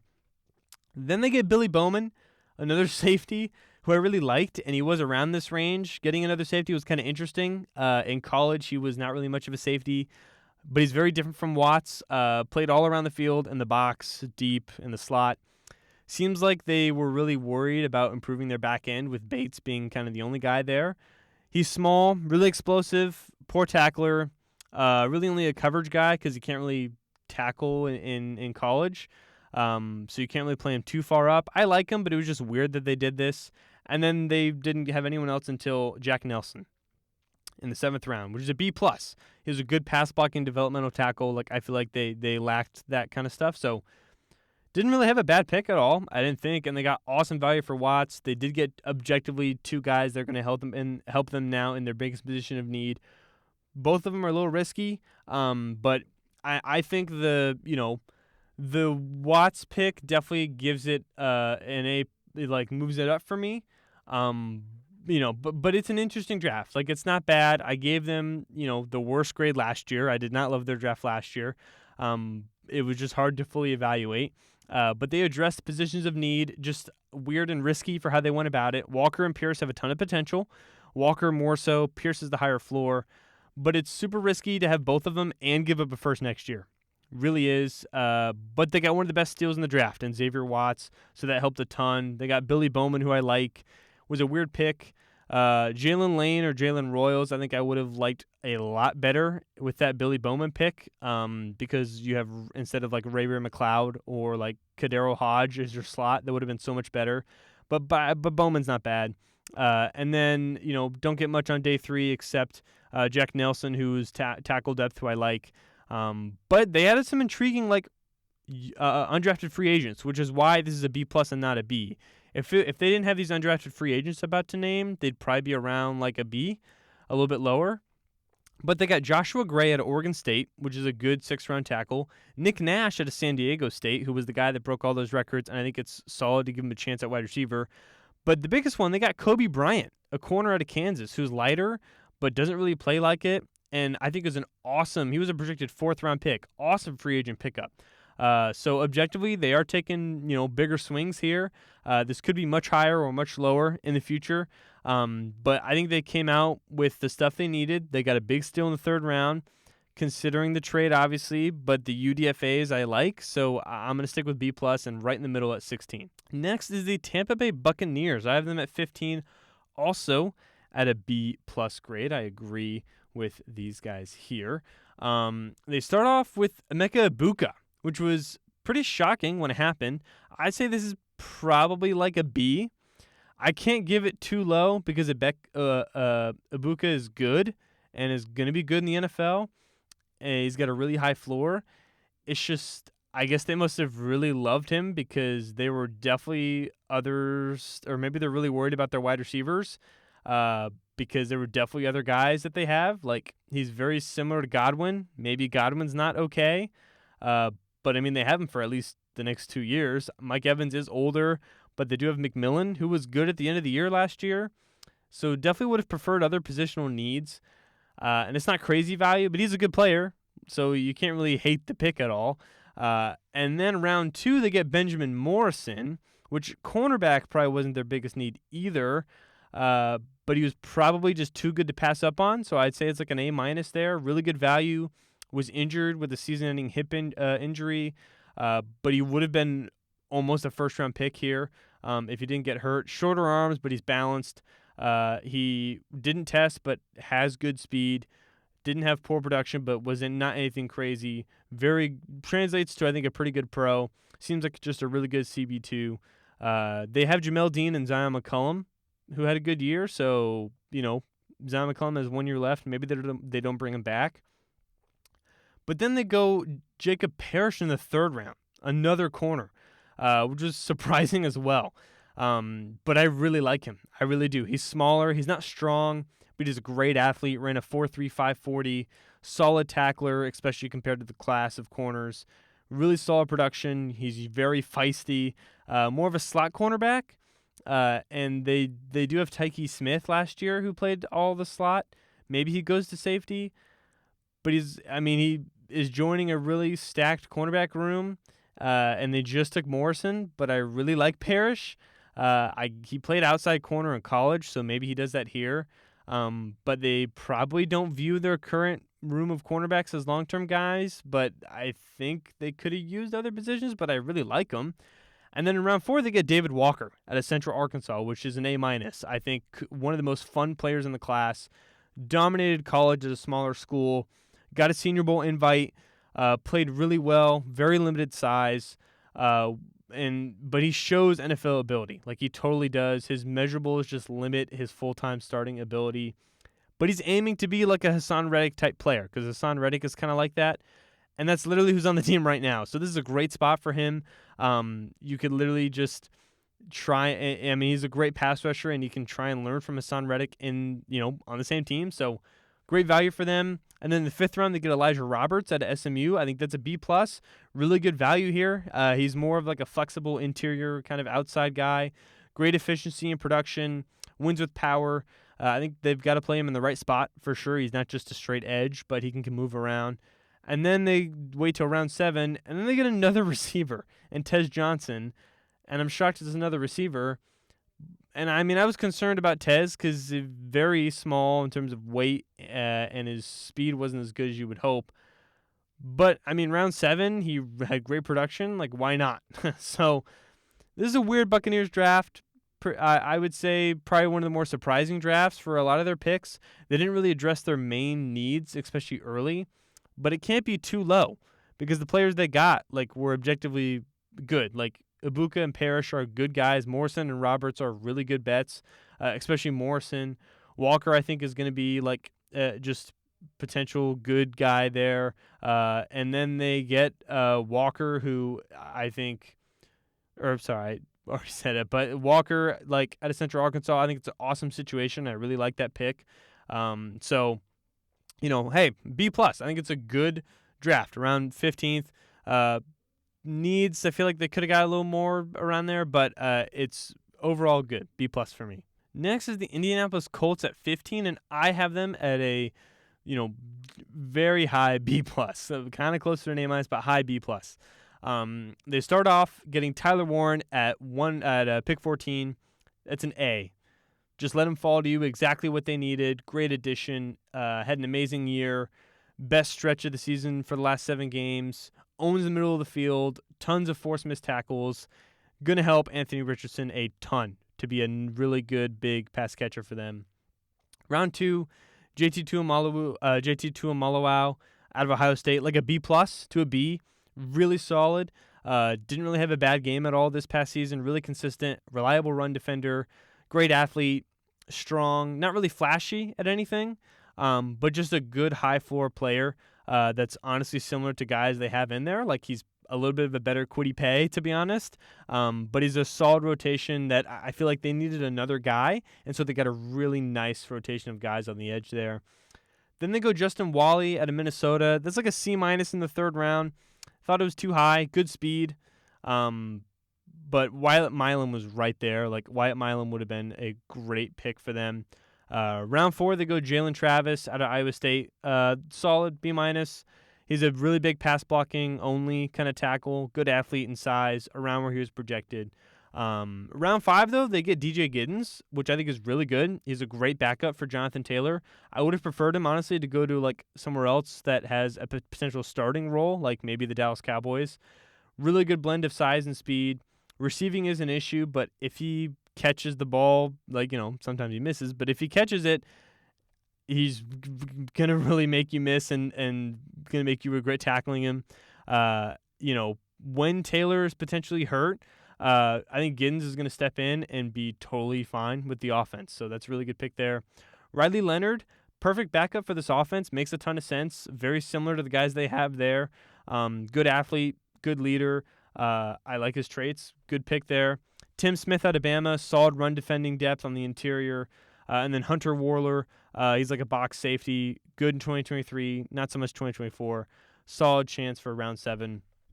So only one pick I didn't really like. Other guys are depth, but they got a real good value with DJ. Warren I really like. Tuimoloau is good. I think, if you want to move this down a little bit, you can. But I don't know. I really liked just kind of the stuff they added. I think they got 3 potential real good guys and just a lot of good depth. Good depth there, betting on some traits with Wally and everything. But good draft, their day 3 additions were good and make sense. The round 3 to 4 guy, I think maybe a linebacker would have been better somewhere around there instead of Wally. But either way, B+, good, 14, solid. Next is the Browns for me, and I actually agree. I do have them at a B+, but it is the highest B+ that you could possibly give. That's what I have it. So the highest possible B+. They obviously trade away from the 2nd overall pick. Start off with Mason Graham. They're ranked 13, by the way. Start off with Mason Graham. This is like an A-. Really good trade down for them, but I mean, for the value at least, the picks they got back. But we'll look back and see how it goes with just how good Travis Hunter versus Mason Graham's careers kind of go. But the extra picks really help. Great prospect, great last year, insane this past year. Smaller arm length and size, but had a great, perfect game versus Ohio State. That really helped a ton versus 2 NFL running backs that they really helped shut down. Which I think is getting more valuable as running backs kind of increase in value along with this great draft that we have here. But he's like a guaranteed good player for them, which is what they need. 33, the first pick in the 2nd round, they got Carson Schwessinger. Some people were really high on it. I think it's like a fine pick. I had a B-. I was kind of surprised when it happened. Crazy vert, so really good agility, only 1 year starting, good pass rush potential, but I do think it was a little high, especially their linebacker room. Like, it's not really a major need. It's a little bit crowded. I guess they were worried about maybe Jeremiah Owusu-Koramoah, maybe. Maybe there's something going on there. But some were higher on him than others. I was a bit lower. The linebacking group, though, for this draft is very small, so it's not a bad pick or anything. Quinshon Judkins at running back, I have it at a B. I was not as much of a Quinshon fan as other people. I thought, and he went pretty high and ahead of other running backs that I did prefer. Definitely brings it down for me a little bit, but they needed a running back, obviously, and I think this clearly fits what they prefer trying to do. But in terms of just getting him a lot of carries, but had a disappointing year. He didn't really show a lot of twitch. He, was doing enough because he's a good athlete, like a really good athlete, but didn't have a lot of broken tackles. Yards after catch was lower. Elusive rating was pretty low. Just didn't do as good as I expected. But he's going to get basically all the carries here right away. So from a fantasy perspective, definitely a good target, and I understand. From a draft perspective, I preferred others. He kind of feels like a Brian Robinson to me. That's kind of what he feels like. 67, though, they get Harold Fannin Jr., which I think is like an A- pick. Surprised he went this early, but I really like the fit. It's, very basically a perfect fit for him. I know people look at him and the stats and kind of determine their thoughts based on that. He wasn't exactly what the stats say, but still really good. Super unique. Great production as a tight end. Not normal size, though. He's probably more of a slot tight end, to be honest. But he had great performances versus higher-level competition in college, Texas A&M and Penn State. Probably going to be in that Isaiah Likely kind of type role early on.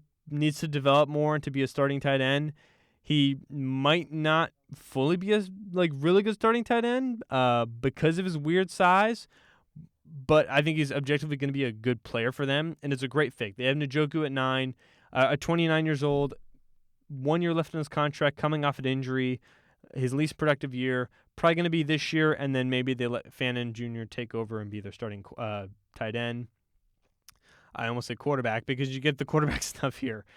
Dylan Gabriel. So I'll just start off. So they get Dylan Sampson. We'll skip over and go here. B+ for this. Surprised another running back here, but seems like they're just trying to get Jerome Ford out of here. He did fall, so good value. I think round 2 was definitely a bit rich for where he's projected, but round 4 definitely makes sense. Really fast, good one cut back. He's decently strong, solid vision. Fumbles are a little bit of an issue.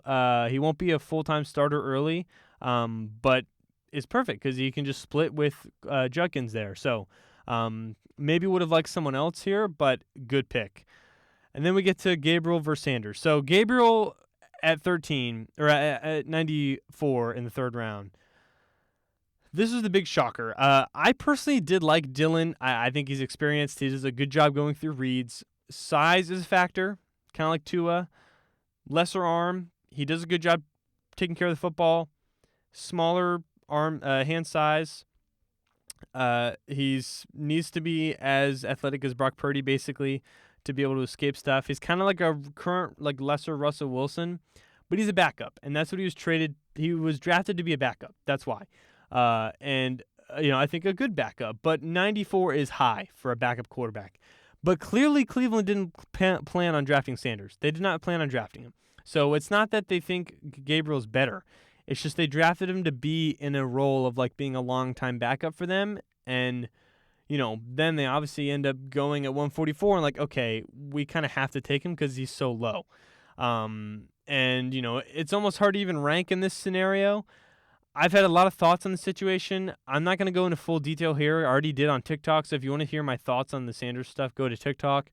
I don't want to deal with any stupid stuff here of why people think he fell and all the stupid comments that people had. Very dumb. So I won't fully dive in. But for this scenario, the Browns, they clearly didn't plan on drafting him or wanting him initially. But at 144, it's come on, you almost have to. But he comes in now, and he's probably the second best guy at a minimum in that room. Maybe the best, and probably will 100% start at some point. But the leash is very short.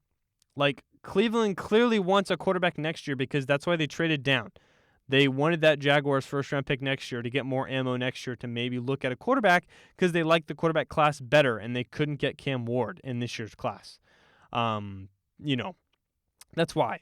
But realistically, Sanders, like, he's a high floor, low ceiling, probably going to play well enough for a team to maybe want to trade for him. That would be the ideal thing. Clearly, his talent is different from his, personality, and I think with him being maybe now seen as a backup, it just really doesn't fit. You don't want a backup that's like that. The situation, I think, there could be a team out there, like it could change, where if he comes in and plays well and a team desperately has an injury or needs a starter, they could trade for him in the season, and we'll see where he fits. I doubt his leash is long in Cleveland, though, specifically here. Like, if he doesn't do a great amount enough to show that they can keep him to be their starter they like, they are probably going to move on because he's a fifth-round pick, and they are looking at next year's stuff. So it'll be dependent on the situation. The Browns are in next year, but, hey, we'll see how it goes. But he definitely has a chance to prove himself. Sanders does, with right here. So I know some people are higher on their draft. It's objectively a good draft. It is. It's just holistically, they didn't get anyone in the secondary at all or any wide receivers. I thought they should have got both of those. They got quarterbacks, but it was weird how they really got it. And they literally might just get another one next year. They got good running backs, but they weren't the ones I would have for sure picked, but I still get the picks. I could go around and critique the value here and there of some guys, but when it's all said and done, they got some good guys in their new team here. They got a first-round pick next year, so I say, highest B+ possible, and I'm pretty comfortable with that grade. So we'll go that for the Browns at 13. Next at 12, I have the Arizona Cardinals, and our first A- of the video, and I have them at 12. So yes, at least 12 teams have an A- or higher. View it a little more specific. I'm very specific with my minuses and pluses and all that stuff. But smaller draft, but I think it was real good. They start off with Walter Nolan. I'm going to give this one an A. Really ideal first pick. They needed interior defensive linemen. I really like Nolan. He's smaller, but is a good athlete, great run defender with some pass rushing upside. The Cardinals' run defense was basically pretty poor last year. I think he can learn from Calais Campbell, hopefully in that room, and get some, maybe there were maturity concerns, so this could really help him. So really good pick for them. And then they get Will Johnson, who falls to 47. Now, I have it around an A- to A. It could easily be an A+, but it is like a really good swing, objectively. I think the, day two was probably, I viewed him as a very late round one, early round two guy, just because of some of the concerns I had. For them specifically, their slot is set with Garrett Williams, but they did have some questions on the outside, like Starling Thomas and Max Melton are in year 2 and 1. Sean Murphy-Bunting is fine, but not great. So Will absolutely helps them in a spot, and he is risky. I didn't love the early round one stuff. I did have him a little bit later because of the medicals. He also refused to run because of speed concerns, and his projected speed is around the bottom 25% for corners. His 2022 was so good, though, super good. He just hasn't really replicated it since. But even this was later than I expected, so I really like the potential ticket, even if it's expensive for a round 2 guy. He has the potential to be one of the best corners in the class, if not the best. And, he's probably going to be more of a zone corner, which the Cardinals ran the second most zone of anyone last year. So pretty ideal for them. And then after that, I think it gets to around the B range. Solid guys here. Jordan Birch is okay, not bad. Had good sack production last year. From 3 sacks to 10, really carries his weight pretty good. Smaller arms, played less snaps, but had better production. So it makes me worried about how good he actually is. He's pretty big and pretty fast, so it makes sense why he's higher. More of a 4-3 defensive end. So we'll have to see if he can really be a 3-4 defensive end or an outside linebacker. I don't think they should have gone another defensive lineman, though. I really would have preferred receiver here. Jalen Noel literally went right after this, so Jalen Noel, I think, would have been the pick I would have made. And then in the 4th round, Cody Simon, a B. I actually like Cody Simon. solid, was earlier than I expected, but high floor. Won't be too bad. Pretty balanced development. He's better than all these developmental linebackers that went. Maybe there were one or two out there that could have been better, but I like him there. Denzel Burke, B-. They get insurance for the Will Johnson pick. Kind of makes sense. He was kind of all over the place with rankings. He's best in zone coverage, so makes a lot of sense. So I won't hate on it too much. And then the other two, Hayden Connor, taller, not a bad 40. Didn't really see him as a guy that was draftable. And then Keaton Crawford is actually not bad. It's his first and only year as a starter as a safety, and he wasn't bad. Really fast. Why not? Special teamer. So smaller draft, but getting Will Johnson and Walter Nolan I think is pretty big. I think it could have been much better if they were able to get a receiver instead of Jordan Birch, but the draft kind of just slowly declined. Your normal good draft. It's a normal good draft. If you want to have it a B+, that's fine, but I think the guys they got two starters and then at least 2 to 3 other guys that might be potential rotational guys, but Nolan and Johnson could have been two like relatively high first-round picks. So that's why it has to go up to an A- for me. Again, would have preferred somewhere in round 3 to be a receiver. That would have been like to be a round 2, Michael Wilson's fine, but other than that, like they have Zay Flowers, Simi Fehoko, Dortch, would have preferred a receiver here. Would have been a much better draft there, maybe an A+ or A if it was a good value, but still real good draft for the Cardinals. I have them at 12 with an A-. Next is the Philadelphia Eagles. I have them at A- at number 11, so not as high as you'd normally expect, but still a real good draft for them. Start off, though, one of the only A+ I gave in the first round, Jahad Campbell out of Alabama, A+. They just keep getting away with getting these first-round guys that fall. Great value. Not a direct position of need, but Campbell, I just think he's so good. He's not like the freaky linebacker edge hybrid Georgia guys that they always get, but I just think he has such a good future as a starting middle linebacker. Ideal build as a linebacker, really good senior year, very balanced, can do it all. Former edge rusher, so he can rush the passer, and he still is developing as a linebacker and still had a great year. Tested really well athletically. Again, not a direct position of need, but just a great best player available. Then in the second round, they got Andrew Mukuba out of Texas. I think he's a B+. Really came on his senior year, around where he was projected. Good ball skills. Probably going to be your C.J. Gardner-Johnson replacement. Ran a good 40. I think this is a good pick. Reed Blankenship was kind of the only guy back there. Ty Robinson, kind of a B. Always adding to that D-line, of course. They did lose some guys, so they needed some depth to replenish. Good athlete. Pass rushing upside, solid pick. Mac McWilliams, zone kind of corner that's depth. Good athlete, not bad. Maybe would have liked a different position. Samel Mondon Jr., definitely an Eagles pick. A Georgia athlete, really sound tackler, though. He's not raw tackling, which is good. Can develop. Solid pick. Drew Kendall out of Boston College, depth, solid. Kyle McCord at Syracuse, a B+ around there. They add these backup QBs, but it's good value, though. He's got a good backup. He's a gunslinger. Not really an athlete, but he's just good enough as an athlete. He can stare down Reeds a little too much, but he's like your spark backup, like a Drew Lock. And then Miles Hinton at tackle I didn't love, but Cameron Williams at tackle I did love in the 6th round. Great value.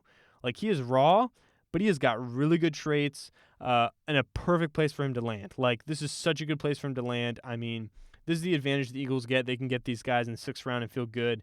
A pick there. And then Antoine Powell, Ryland at a Tech is a good 6th round pick too. He's shorter, but showed good pass rushing ability and high floor as a rotational guy. So they have a really good high, a good value down there, and then just a bunch of bodies, but a lot of good, some are good depth, some are good developmental, some are good right now. Just real good draft for them. They filled a lot of kind of positions that they maybe potentially lost. Nothing insane, but definitely not quite because I liked other drafts, but definitely an A- and close to a top 10 draft. So good draft for the Eagles, replenishing some of the guys they lost after their Super Bowl win. Next is the Dallas Cowboys, and I have them as an A- as well, which is interesting because they started off with one of my lowest first-round grades. Tyler Booker, guard out of Bama. I think I had it as a C- or something on my post. I changed it to like a C, maybe C+, but probably more so C. C- was probably a little harsh. It was definitely high for Booker. I had him as like a round 2 guy. He's got ideal length, but his athletic testing was really poor, so his ceiling is not very high. But he does have a high floor. But taking a high floor guard at 12, like I just think that's too high. They had Zach Martin retire. There weren't like total scrubs there. So again, I don't love the value, but it's what they do. They obviously want to fill up that O-line stuff there, but he's got great character, high floor, so it's not terrible. And holistically, it's a good addition. But day 2 for them was amazing, and it's only 2 picks. But they got Donovan Izaraku at Boston College at 44, A+. Really made up for the loss of value they had earlier. Overall size is much shorter than you would hope, but great athletic testing, specifically like the 3-cone and the shuttle. Great senior year. Got a lot of moves. I think he was a first-round pick talent, late first-round pick, and he projects as a good starting pass rusher that you're not worried about replacing. I think Harold Landry is a great comp. And they have a few guys that they like, but no one that's real good outside of Micah Parsons right now, so this helps a ton. And then in the 3rd round, Siobhan Revell, A+ as well. Like, the Cowboys, they just take what falls to them, and it was a great steal. Like, I love Revell. Great measurements. He did tear his ACL last year, and if not, he would have been a first-round pick. I guess there was something a little bit more to that, but all the reports were positive here. And I think round 3 is just way too late. Academic issues is why he was at ECU. Would have been at a much bigger school. He didn't fully test, but is a really good athlete. Was great in 2023. His 3 games this past year that he played, he was really good. Not crazy with his technique, so needs to learn it a bit. A little bit of a boomer bust guy. Lower school mystery, but such good value that I love, especially since they have had injuries to their secondary, and it seems like he's fine coming back. So awesome pick there. And then day 3, I think, the day 2 really holds it up for them of why they're much higher and they get into this top 10, because they could have had an A+ draft if they did day 3 a little better. They got Jaden Blue in the 5th round. This is like a B+. They needed a running back, but I would have totally preferred someone else, like for sure. Blue is explosive. He's small but fast. He's inconsistent, and he's not a full-time back. He's just not. I guess they're going to do a committee between Javonte Williams and Miles Sanders. I don't love that. I really liked Javonte Williams when he came out. Injuries have kind of derailed him. Maybe he comes back better than ever, and maybe they think that too. They had guys that fell to them, but there were other backs that I really would have liked and would have played more of a role for this team.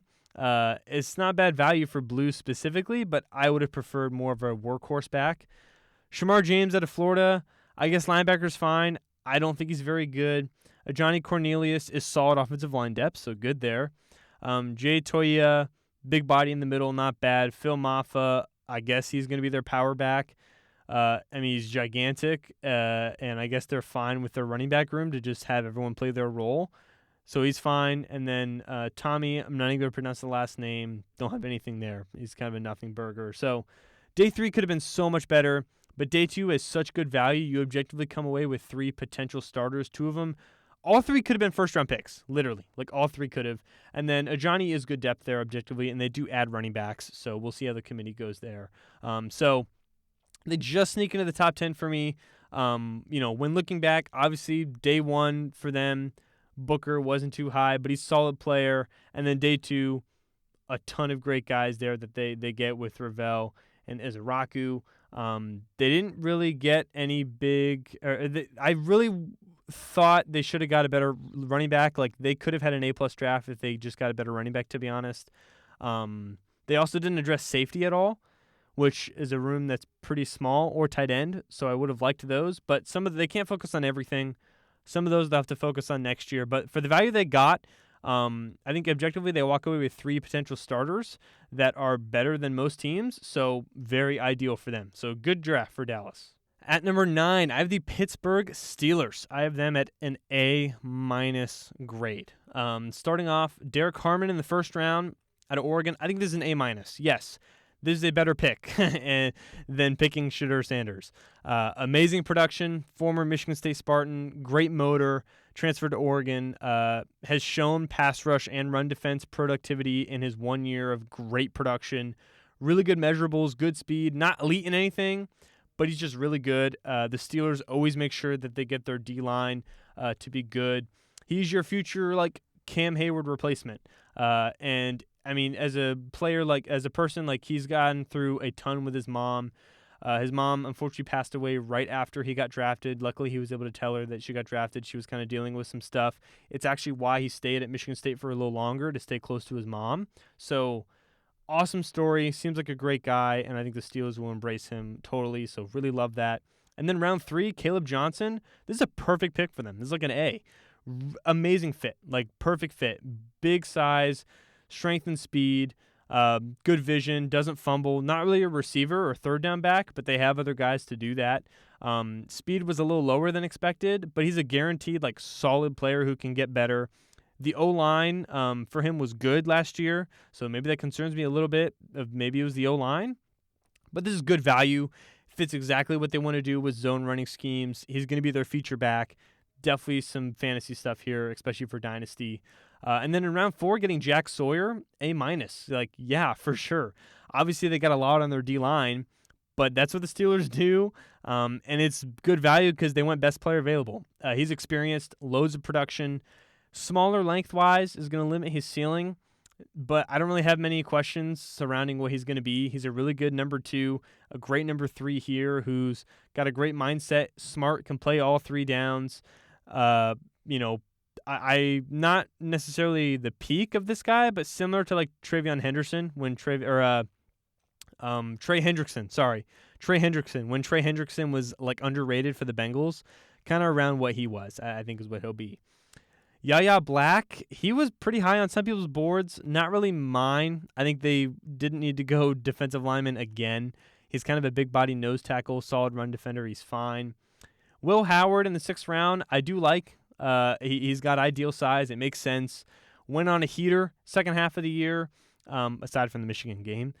Makes a lot of NFL throws. Not a bad athlete. Didn't do well at the combine, which concerned me, lowered me a little bit. But in the 6th round, yeah, sure, that's fine. They needed another corner. And then the other 2 guys down there have nothing. But UDFA, undrafted free agent, they got Sebastian Castro, safety out of Iowa, which I'm surprised he fell out of the draft. He was a lower athlete, but just a good player. So that's a really big get for them. That could have been like a 5th-round pick. So that adds on to the draft as well. But this was hard to grade because the players they added and the value was so good. They got the D-line really much better, and it's already really good. Added a big carry running back, but they didn't really address defensive back. Castro, the undrafted free agent, is definitely the best add they got there, and even then he's like a 5th-round pick. Round 2, though, I mean, it was essentially DK Metcalf. That's why they traded the round 2 pick, so you could view it as that. Didn't get any offensive linemen, but it seems like they're going to rely on the offensive linemen they've drafted the past 2 years to develop and step up there, which if that happens, really good for them. I think, you kind of still keep your, for the team, like with them passing on quarterback, I think it's clear that Rodgers is probably going to come in, and so you get him in there, and you kind of still keep your, hey, we're a good team, we're a good franchise, keep our momentum going kind of up, and then you could still look at drafting, a quarterback next year if Sanders or if Rodgers leaves after that. But based on what happened, it seems like Rodgers is probably going to be a Steeler, and I think they already had the experience of like a high floor, low ceiling, like maybe starting quarterback. Didn't need to do that in the 1st round again. Another good draft for the Steelers. They've had a few years of it. I've liked their drafts. Last year, I had them at like 1 or 2. Not quite this year, but top 10 around number 9, A- draft. Real good for the Steelers. Next is going to be the Carolina Panthers. I have them at number 8 here, and I have them at an A- as well. I don't know what these guys are talking about with B+. I think this is a real good draft for Carolina. Start off with McMillan at number 8, which super interesting guy. Obviously, I've seen a ton of people split on this. I haven't really known where I stand with him for a while, but I'm probably way more on the positive side now. Just with him as a player, even before he was a Panther. The later picks, I think, made me more confident in giving this a good grade as well. You can go A if you would like, but it's definitely more of an A- than like a B plus C. Like them going C, I think they just hate him. That's probably why. It depends on how you feel about him. But, I mean, like, tape-wise, like, he's a big body X and was great on tape. Like, he can move after the catch with his size, capable in the slot. He's probably not going to do too much, but he's capable there. He was third in missed tackles forced for receivers last year. One of the best contested catch guys. Open when he's covered is what they say. Almost unfair in man coverage. Great size, really good route runner, great at the catch point. He's not super fast, and has gotten some character concerns with not watching tape, all that apparently. He had a lot of production come from only a few games versus lower competition. But the personalities in that room, I just can't wait to see. I think getting 2 round 1 receivers back to back, maybe that's why some people are concerned. But they can coexist for sure. I know they're big bodies, but Xavier was the crazy athlete in his development. Like, he was always going to be a developmental guy. He was more raw coming out, so develop him. And you have McMillan, who's a little bit different, even though they're bigger. But this is like what you're hoping for of Drake London. You're hoping to get Drake London here, of which Drake London has shown his ability to work out in the NFL after the initial concerns. He didn't fully test. McMillan didn't, but if you're concerned, you think of Kenny Golladay. But even then, like, at his peak, Kenny Golladay was really good, and it was a good pick. It's just, obviously he got the contract and everything that made him suck. But McMillan, like, I do like what they did. They went, not the shocker, but the surprise. But it worked out, especially because of how the board fell. Because getting Nick Scorton and Princeton Umamielen in day 2 was great. Both A-minuses as well. They traded up to Stag Nick, which was really good value in the middle of the second for a position of need. Was at Purdue, much better there. Went to Texas A&M. They had a bunch of guys they didn't really know what to do with. He got his weight down for the season. Didn't perform at the combine. He's a pass rusher in a 4.3 or a 3.4, so pretty versatile there. Smaller, but projected as a good athlete. Was pretty quiet in this draft cycle among the Texas A&M D linemen that had a ton of people, but teams, I think, like Texas A&M used them all pretty horribly, and I think some teams did really like him. I did like Mike Green, who fell more, which we'll get to him when I initially watched, but I get why they passed on him because of the concerns surrounding Mike Green and his personal stuff. So, initially I wanted Mike Green, but I understand why they passed on him, and Nick is still a really good option there. But it worked out way better for them to get McMillan and then Nick here compared to taking Walker and then whatever alternative receiver would have been here at 51. Like, great stuff. And then Princely Umamielen out of Mississippi. Like, I love how they doubled down, and it was great value too. Like, I was objectively on the lower side compared to the people that were very high on him, like early the second round, but I still think mid-round 3, like, this is really good value for him to double dip and get edge rushers because the defense was terrible. It really was. Some of the best numbers in production last year. He's a little smaller in size. His combine was a little weird. Amazing vert and broad jump, but poor 3-cone and short shuttle. So he's explosive, but he's not really, like, agile. Hard to really pin as a prospect, but on any given down, he can have a great rep. There are more reps that were poor, but hey, that's fine. You have a few great reps a game. Those could be a few sacks that you get, But he's got a high floor as a run defender, and I think being a pass rusher is the big question mark and the goal, but he's got the upside to do it. And in round 3, totally, why not? Like, both of these, like, Princely gives you the pass rushing high floor. Nick gives you the run defending Princely gives you the run defending high floor. Nick gives you the pass rushing high floor, both with upside to do the other as well. The D-line looks so much better after one draft. Then they go round 4, Trevor Etienne. I think this is like a B+. The first Panther pick that surprised me, but it's not bad. Like, he wasn't my top running back left on the board, but fits the role for what he needs to play for the Panthers and why they took him, I understand. And I was on a little bit of the higher side of Trevor Etienne. Didn't have the year that we expected, but it still felt like he was being a little underrated. Really good Senior Bowl, really good athletic testing. Not a full-time back, but he's not going to be asked to be that. Really strong. Very high floor as a receiver, though, which Chuba Hubbard is not a great receiving back. Rico is capable, but is going to be used as more of a change of pace back or a backup. Trevor is going to be really good as a receiving back, and that's going to be the role he's going to be used in, and it makes sense. He's kind of like a lesser James Cook. So that running back room, they all have their roles, and they all look pretty good. So I really like it there. Kind of puts the cherry on top for that room. Round 4, they got Lathan Ransom, who's probably their worst pick, but fine. Not bad at all. Especially, he's probably more of a linebacker. Got good toughness, makes good use of kind of all the facets of his game, like pretty balanced. But he kind of lacks some of the tools that other prospects have. But he has the awareness to make up for it. Like, he's smart. There were better safeties, though, on the board for sure. And we definitely need secondary help. I would have liked other guys that actually give us more secondary help. But he's got high floor as a run defender. But there were other safeties objectively that were better. Cam Jackson in round 4 to Florida, good pick. More D-line help. They need it. But he's a huge big body in the middle, a naturally good run defender. The defensive interior line went to crap after Derek Brown got hurt, but he's got a high floor as a run defender. Really good insurance here. I like it. And then round 5, Mitchell Evans out of Notre Dame, also like a B+. He was the best tight end available at a position of need. Was hyped a lot going into the year. Didn't have the same year as we thought because of a torn ACL, but he finished strong. Good contested catch guy. Nothing crazy as an athlete.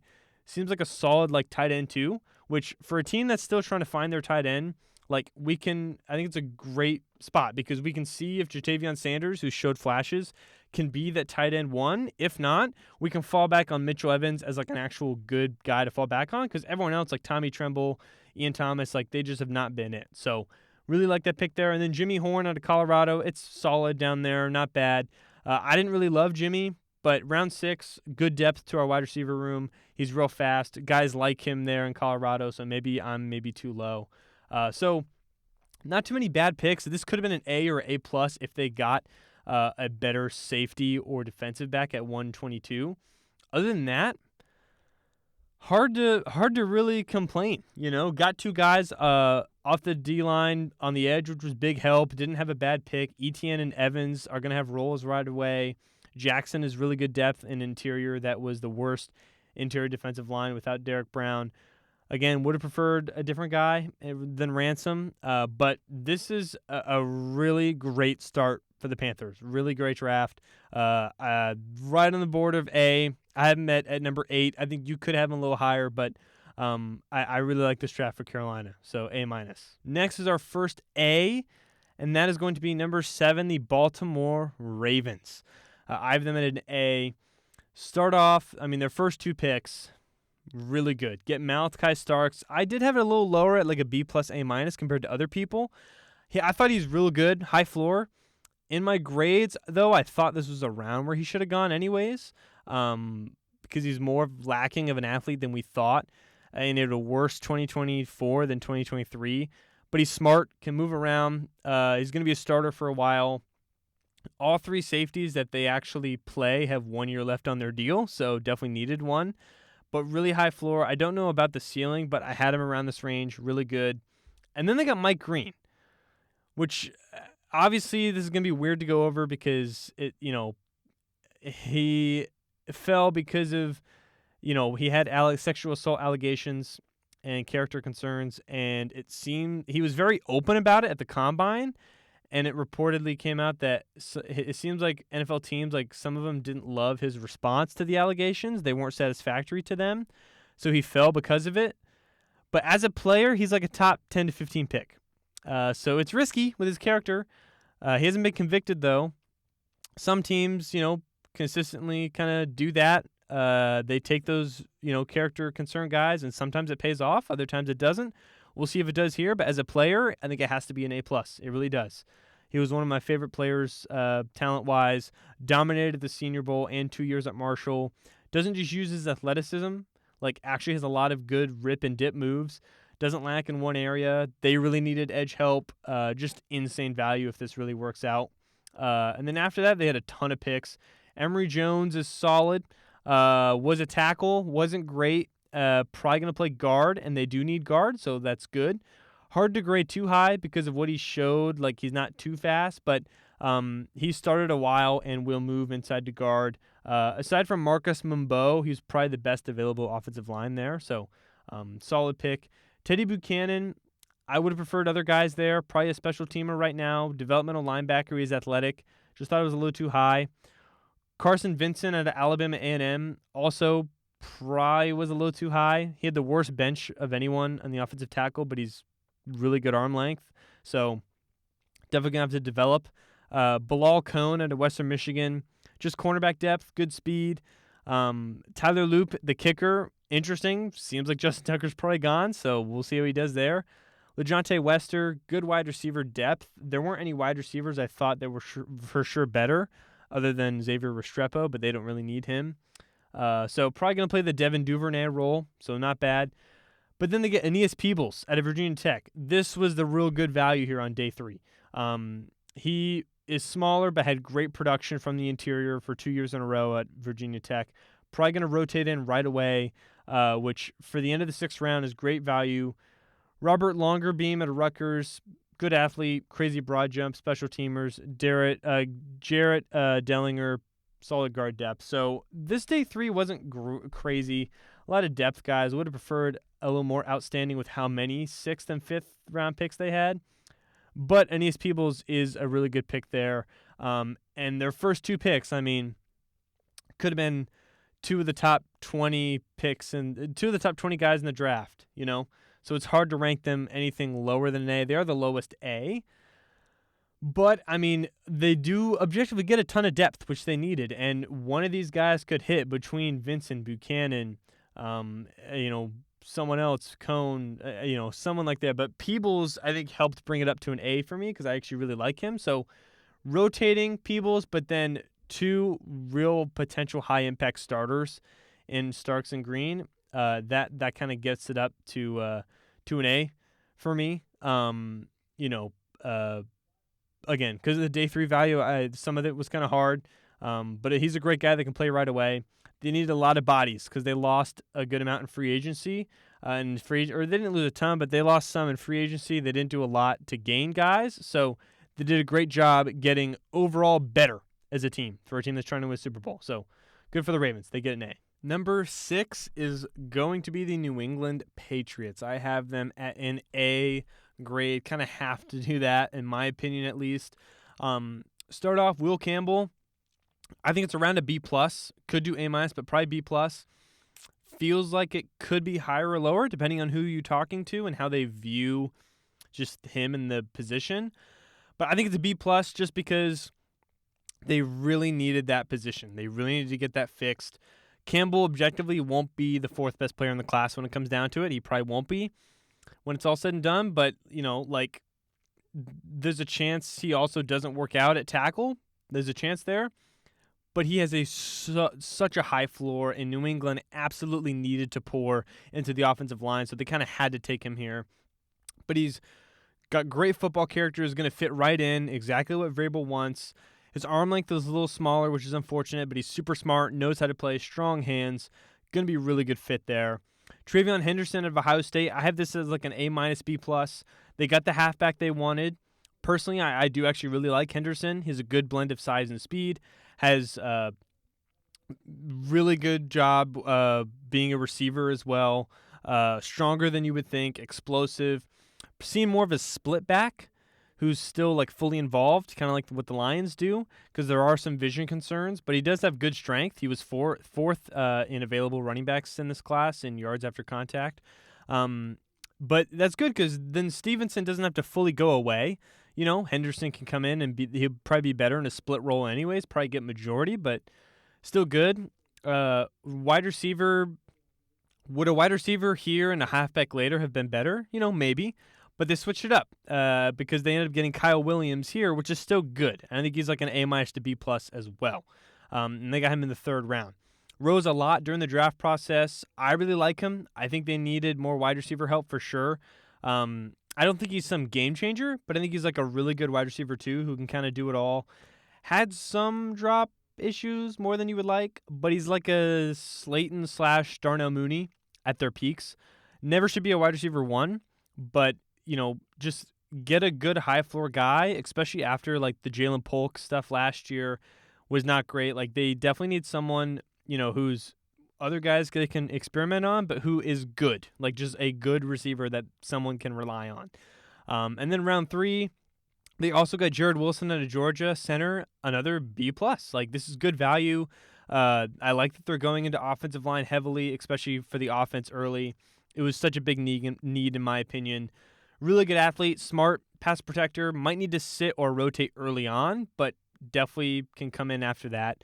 And then on day 3, they got Craig Woodson at safety. Solid, that's fine there. He's older. Finally had a breakout year. There are a lot of guys back there, but he's athletic. Jordan Farmer, solid there as well. This is a round where he was going to go. A good power, effort, fierce, really long arms. And then Braden Swinson at 5th round right here. Like, I love this pick. Great value for a guy who just produced. Average athlete for, kind of his size and position, but was super consistent the whole year. Great job rushing the passer, super high floor, all around, solid guy. Like for round 5, awesome value. Then they got a kicker. Okay, that's fine. Everyone else down here, Bryant, Ashley, and then Minor, like didn't really have great stuff on him. So 7th round, not much. It's fine. I mean, they got a long snapper there, so whatever. And then they got Efton Chisholm out of Eastern Washington. Could be a classic, like, slow white Pats slot receiver, so keep an eye out for that. But, I understand, I guess, why they have B+ here. But even if a lot of the picks are a B+, I think you still have to look back and be like, okay. I mean, first of all, great start for the Mike Vrabel era. But this has to be an A just in part of, like, the mass amount of new good players that they got at positions of need. Like, the value of each pick might be a B+ to an A, but the amount of how many of those it was, I think it has to make the draft in totality an A. They addressed the offensive line, the defensive line. They got weapons. They got at least one of everything they needed, and they got 2 of offensive and defensive line, all 4 of which I think I can see helping in the next year or two. The end of day 3, they were just kind of filling their roster out positionally with kickers, long snappers. It's kind of fine. They've still got some work to do, like another draft or 2, whatever, free agency, but they have actual real, they need to get real stars. That's kind of what they are trying to aim to do. But getting just real good guys to compete with the roster now and help build up your young quarterback, awesome draft. You totally did that. So I think they deserve an A, and I have them at number 6. Good draft for the Patriots. Next up, I have the Raiders. I have as an A for the Raiders, and they are my number 5 class. So top 5 class for me. Start off, Ashton Jeanty, got to be an A. They were rumored to not be taking him the closer the draft got. Seems like it was all fake, and I do like that they did that. He literally has Hall of Fame potential. Like, literally, they needed a halfback so bad. Geno Smith is so much better with a reliable run game. They're not here to do some rebuild. They just aren't with Pete Carroll. They're trying to help him be really competitive. The O-line also, like, I know you don't want to get a running back when he goes into a poor O-line. Like, the O-line's not bad. It's actually pretty good, especially run blocking. So I think he's going to be really good here. And then round 2, they got Jack Besh out of TCU, like an A-. One of my favorite players in the class. Pete Carroll is just going to totally love him. Breakout year last year for TCU. Really good at the Senior Bowl. Very polished. One of the lowest drop rates. Really good run blocker, which helps add to Jeanty's value. High floor. Not a crazy athlete, but gives a ton of effort for his yards after the catch. They just needed a guy who's going to totally help this receiver room and not going to bust. So really big there. And then in round 3, they got Darian Porter, who I think is an A to A-, because another guy I really liked, and it's a perfect fit. A perfect fit. He tested phenomenally athletically, 6'3", 195, great length. Former wide receiver, so only really has like 1 year at defensive back starting wise. He's a terrible tackler and is older, but I really like the big upside that he has, and was a position of need too. And then late on day 3, they go Charles Rogers and then Kenneth Grant back to back. Rogers I didn't like as much. It was a little high, but he's experienced and has a high floor. And then Grant, I do kind of like as more of a moldable, like really good athlete guy at tackle. So they objectively got 2 offensive linemen. One's kind of better to be a backup spot starter right now. The other one is more developmental. Good stuff there. Deontay Thornton early right here, another receiver at a Tennessee. Very much like betting on traits type of pick, but I do think it's not bad. Like I think it's like a B. I think they do like the high floor of Jack Besh, so why not go and get someone who maybe has a higher ceiling? He's 6'5" and ran a 4.3 40. So this is some Al Davis type stuff, you know. Your Darius Hayward Bay kind of scares a little bit, but it's round 4. He's kind of a one-trick, big-body deep threat for now, but hopefully you develop him and he has some real potential there. After that, they got Tonka Hemingway, fine, you know, good athlete for the interior. A little bit of a tweener, maybe too small to play inside, too big to play edge. We'll see how he does. J.J. Pegues, though, out of Ole Miss, A-, like really good value down here. They could have taken him in the 4th. Honestly, probably a better version of Tonka. Versatile, has high run stuffing floor. But the big thing is he had 7 touchdowns last year as just a giant fullback at the goal line. I want to see them do that a lot here. So the Raiders are going to be so fun to watch. After that, then they got even more fun guys down here. Tommy Millott. It says, you know, he was a quarterback. He's not going to be a quarterback. Probably going to be a running back-ish. He, you know, is going to be one of these, like, total weird Raider picks, you know, like old Raider. But, I mean, you know, this could be an Edelman. They're trying to find their Edelman kind of thing. They develop him. He ran a crazy 40 and was really athletic. So I say, why not? You know, screw it. Cam Miller at a North Dakota State. You know, this one's more of a projection at quarterback, but that's fine. And then Cody Lindenberg, good run stuffing depth here. And then they got Ja Joyner, who is undrafted free agent edge rusher, who's good edge rush depth as well. So, I mean, great start for the new regime here in Vegas. They got 3 really good picks for their first 3 picks at 3 positions of need, just perfect. All of them alone are like an A to an A-. And then they got 2 offensive linemen. Maybe it was a little reach, but ideally, like one fits for right now, one fits for later, so really good there. And then later on, they took some flyers on other receivers because they did need receiver help on Thornton, Millott. You know, we'll see kind of how they do. And then JJ, I thought was a really good interior guy that they got there too. So guaranteed at least 3 starters at positions of need. Maybe Porter's risky, but I like him. And then Grant and Rogers are, you know, one of them might develop into something. And then, hey, JJ, I think it is a really high floor guy right now. So with all that, I mean, I think this is for sure an A. I feel comfortable with an A, and they are top 5 class for me. Next is the Kansas City Chiefs. I have them at 4th with an A grade. Yes, they had a great draft. Started off at the end. Josh Simmons with the last pick in the first round was an A+ for me. I know why he slid, because of the medicals. But he's just such good value for a team that desperately needed some type of actual major upgrade at tackle. And he looked good going into his pro day, like he really did. So I'm not sure why he fell a ton. I think he can be a franchise pass-blocking tight end, which is exactly what Kansas City needs. Could be a huge upgrade that they've been looking for. I think, you know, obviously he tore his ACL, and that happened, only played 6 games. But he moves so quickly off the ball, super athletic, needs to be a little bit stronger. But this could be a great pick for them at a position of need. And then they got Omar Norman-Lott at a Tennessee, like an A- since round 2. Real good value. They needed more help on the D-line. Omar can kind of move around on a 4-3 anywhere. Projects to be a good starter, which is what they need alongside Chris Jones. He's got pass rushing upside, really good efficiency on a lower snap count. Not a great run defender, but does a pretty good job playing low, so it shouldn't be too much of an issue. And then round 3, Ashton Gilletti, like at a Louisville, was a little bit of a reach, but not bad. There were other edges I thought were better, and it's a little bit high. But, you know, he's not bad. Like, he was really good efficiency-wise, and he has a high floor versus the run. Doesn't really fully finish sacks like you would hope, but he tested well athletically. I'm not sure how he'll be, so I'm kind of interested to see, especially with the guys that maybe he took over him. But around a B.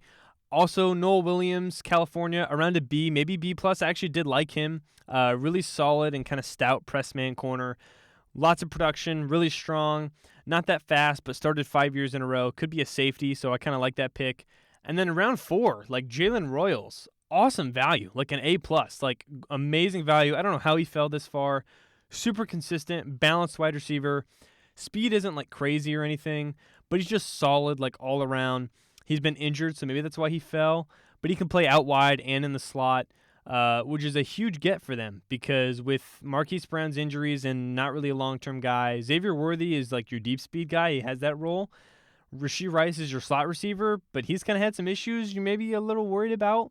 And now you have a guy where you don't maybe have to struggle with, I don't know, guys like Juju Smith-Schuster or Sky Moore in the game. Like Jalen Royals should contribute, and if there's any issues or injuries, step in and be real good. So I really like that there. Jeffrey Bossa out of Oregon, solid all-around high-floor backup linebacker, round 5, not bad. And then Brashard Smith is also an A+, a running back at SMU, like really good value. I mean, former wide receiver turned running back, smaller but really fast. You got to use him properly, so he's not like your normal, like just full-on run between the gaps halfback. But I think Andy Reid's already going to know that with him picking him here. But they don't really have a receiving back at all. So this is great value. Like Pacheco's not really that, and Pacheco, we need to see how he comes back from his injury. So really good job getting a receiving back here. So, I mean, just a really good comeback draft for Kansas City, who addressed a lot of positions even without a lot of picks. But so many good value picks. None of them were bad at all. Gelati maybe was the worst one at 66, but even then it wasn't bad because they needed D-line help.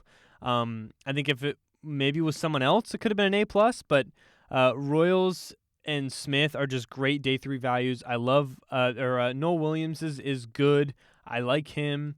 They have some kind of potential impact there for their rookie years. Omar definitely starts immediately, has a high floor, and then if Simmons is back and is able to actually start and play, that is the biggest reason why this is an A, because of that pick. So, hey, real good for the Chiefs. They're not going anywhere, man. They really aren't. So I have them at number 4 in the class with an A draft for Kansas City. In the top 3, the team that had the number 1 overall pick, I agree. I have the Tennessee Titans at an A. They started off, obviously, first overall pick, got Cam Ward. I have it at a B+. It could be higher, it could be lower, but it feels like it's probably the right grade, Ward was definitely like a round 1 quarterback prospect, kind of the only like safe one. But he wasn't like the number 1 overall guy, but I get why. They definitely liked him and needed it. Really liked the intangibles. I like Cam Ward. I'm totally cool with him taking number 1. Very hectic playmaker. Graded as the best passer in college last season. Very confident, makes all the throws at so many different angles. Was down in a lot of games this year, had a ton of comebacks in the clutch, partly because of him leading them down. Or I mean, it's partly because maybe he got them down in the first place, but he did end up having them come back. It didn't really phase him in a game, though, which is really big. Does do too much sometimes. He had a high turnover-worthy play percentage, but he's going to be a solid to good starter in the NFL, maybe a little bit higher. I think at the very least he's a solid starter, but he has the potential to be a really good starter in the NFL. So good pick there. And then they got Olufamwe Oladejo. I think that's how you say it. This is like a B to B+. I started off really lower, but then the more I thought about it, the more I liked it. It was the middle of round 2. Was a bit high, but he's got potential for a linebacker, converted edge rusher, and they need that. High floor as a run defender, learning pass rush, but he's got the traits. Really good length, can play off ball or the edge, versatile. This makes sense as a team that's, coming in there developing. Like, it makes sense why they got him. Round 3, Kevin Winston Jr. at Penn State. This is an A. Really good value. Super sound tackler that can play in the box, but was also really good in coverage. Awesome in 2023, but missed basically all of 2024. But he's got ideal size and speed. Great pick. Seems like he's not injured or anything right now, so awesome there. Chimere DK, I also had lower, but now I think it's like a B minus. Like, it's not bad. Like, it's solid. It's definitely higher than I would like, but it's a wide receiver. You know, you're betting on the traits, and he does have really good traits. Has great athleticism, ran a 4.3, really intriguing deep threat. I think other picks definitely make this one look better, which I'll show later. But it was a little weird because it was the first wide receiver taken. I had it around a C+ initially, but then the fourth round came. Gunnar Helm out of Texas, B+. Good value, needed another tight end. He's going to be a starter. He was inconsistent. He shows flashes of a vertical receiving threat, but he's got good potential to be their starter. And then they got Alec Iomanner in the fourth round, which is like an A. If you flipped Iomanner and DK, like, that'd be totally fine. I wasn't as high on Iomanner as others, but fourth round is just great value. Ideal size. He's physical. He's a good run blocker, young. Tested good athletically for his bigger size. Showed to be at least like a solid receiver, which Tennessee doesn't have a lot of, but they've gotten much better there now, especially after this draft. Great value there. Jackson Slater is like a B. He's like an intriguing, like, quick pass blocking guard. I like his potential. Marcus Harris didn't see much there. Khalil Mullings is fine as a backup, not crazy. But the undrafted free agents, they did really good. They got Xavier Restrepo, another receiver who was the best free agent pickup in my opinion. Played at Miami with Cam Ward. This receiver room looks so much better. They already have a connection. He is slow. That's why he didn't go very high, but looked really good. I mean, he's got good tape, natural, professional, just catcher. Great job getting open, limited size and athleticism. But he's my kind of guy. I do really like him. Does all the little things, gets good separation. Upside is limited, but I think he's like a Hunter Renfrow, Sterling Shepard kind of type. And then they got Brandon Crenshaw-Dixon, who out of Florida, not a good athlete, has a low ceiling, but has a high floor as like a sixth-man tackle, which the Titans definitely needed. So the undrafted free agents for me, like, I was teetering on, like, yeah, they could be an A. They really pushed it up. Like, this is a really good draft for the Titans. Obviously, you get your QB1, but some really solid picks for needs that they had. Oladejo, like, is a high potential edge rusher that makes sense. Was a bit early, but is a rebuilding team. Like, it makes sense. Kevin was a great value. DK and Iomanner really work out as wide receivers for them. Gunnar Helm is a potential much better tight end. And then depth after that. And then UDFAs that I think really helped their team as well. Those could have been 2 fifth-round picks right there. So, I think with all that combined, similar with the Patriots, like, nothing, like, they did have good value stuff. But I think with all that combined, like, I do have to probably give them an A. I have them an A, and I actually moved them a little higher, so I have them as the third best class. So real good start for the Titans here, and hopefully they can kind of turn around and do much better than they did last year with getting what they believe to be their franchise quarterback. Next, we have the final two, my second best class, one of the only 2 A+. Yes, I have an A+ for the New York Giants. Starting off in round 1, Abdul Carter, definitely going to be an A. Just a no-brainer. Take BPA. I think he's a total stud. Blue chipper, has the production, size, speed, traits, was an outside linebacker, played edge this year, got even better throughout the year. He was number 1 pick worthy, I thought. Perfect blend of just production and size and speed and traits. Whoever gets him just going to be, super happy, which the Giants I know are. It seems like he maybe had some kind of injury around here, but something to look at, but nothing that wasn't going to make you not pick him. And then obviously round 1, they get Jackson Dart, which, the trade and pick obviously are a little different. And, I'm not hating. Like, I get it. I get the trade, and it makes sense. I personally didn't have Jackson Dart as a round 1 quarterback, but like, with him sitting in a spot, like, this is a pretty good spot for him to go. Like, this is a pretty good spot for Jackson Dart to go. Like, he does have some real talent, but he absolutely needs to sit. Like, he's got a great demeanor. He should not start for a year. He varied in consistency, not really been under center. But he can take hits and throws from the pocket. Got a good arm, sneaky good athlete, but reading defenses just is not really his thing. It's not really something he's really done at all. So for sure a developmental guy, and we'll see how it goes. But, they didn't really trade up a ton to get him. Like, it was actually a pretty good trade, and the pick itself is maybe a C. plus, so the trade's like a B plus, so the pick itself is maybe around a B minus or so. So I don't really hate it. And if this is the guy and he works out, you might save, just picking him himself, I think saves a lot of potential futures for guys in this building because they're going to want to see how he is. And he might play towards the end of the year, but I don't think you should start him early this year. Let him play, play maybe a little bit towards the end, but let him develop, I think, in my opinion. And then after that, round 3, Darius Alexander, awesome. Totally makes up for giving up and trading up. I think giving up your second, they traded up for, A-plus pick. I mean, I know D-line is already, they have a lot of guys, but he was one of my favorite players in the class. Great production, great at the Senior Bowl, older. He's like a day one immediate contributor. He does have traits like very good hand usage, aggressive mindset, tested really well athletically.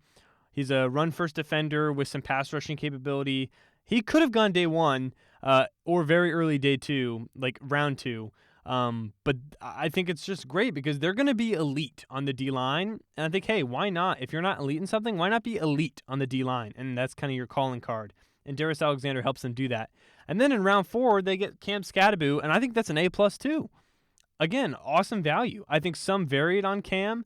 I had him pretty high, though. I think they just went BPA again, but it fits. They obviously don't have any crazy loyalty in this running back room, but I think he can make a big impact on day 1 as a big effort, kind of do-it-all running back. He's just a pure football player. He had the second best season behind Ashton Genty.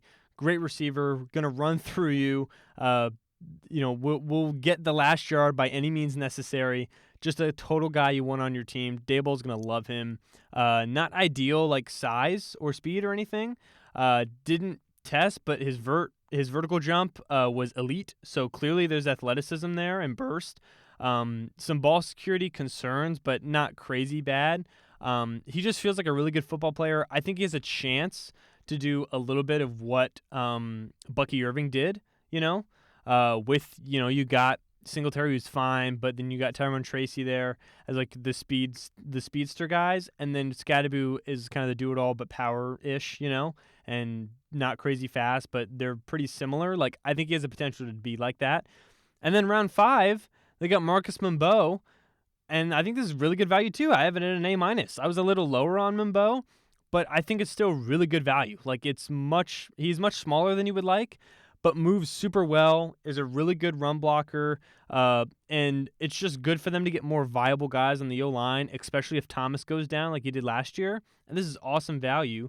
And then they get 2 round 7 picks, Thomas Fedone at Nebraska. This is a B-. I mean, solid value, really good pass blocker, reliable hands, not dynamic, but they did need another tight end. And then Corey Black is a fine, developmental secondary guy. So for what they had with not a lot of picks, they obviously traded up for their guy. It might seem crazy. I think they had one of the best drafts, and I do think they had an A+. And I think if this draft saved the management's job. They addressed basically every need I had and great value for all of them. They got a superstar. They went out and, didn't have a bad trade and got their quarterback in a solid spot. The team still has some areas maybe you'd like to improve, like better wide receivers, linebacker depth, maybe a better tight end. But you couldn't get all of that in one draft, and they did about as good as I think they possibly could have. And I think, I hope the guys on this team are safe because they did such a good job, and their jobs should be safe with this draft because they definitely deserve it for New York. So maybe the Giants might be a little better than we think next year with this great draft. And to end it off, my number 1 class of the 2025 draft, the Seattle Seahawks. I think they had the best draft.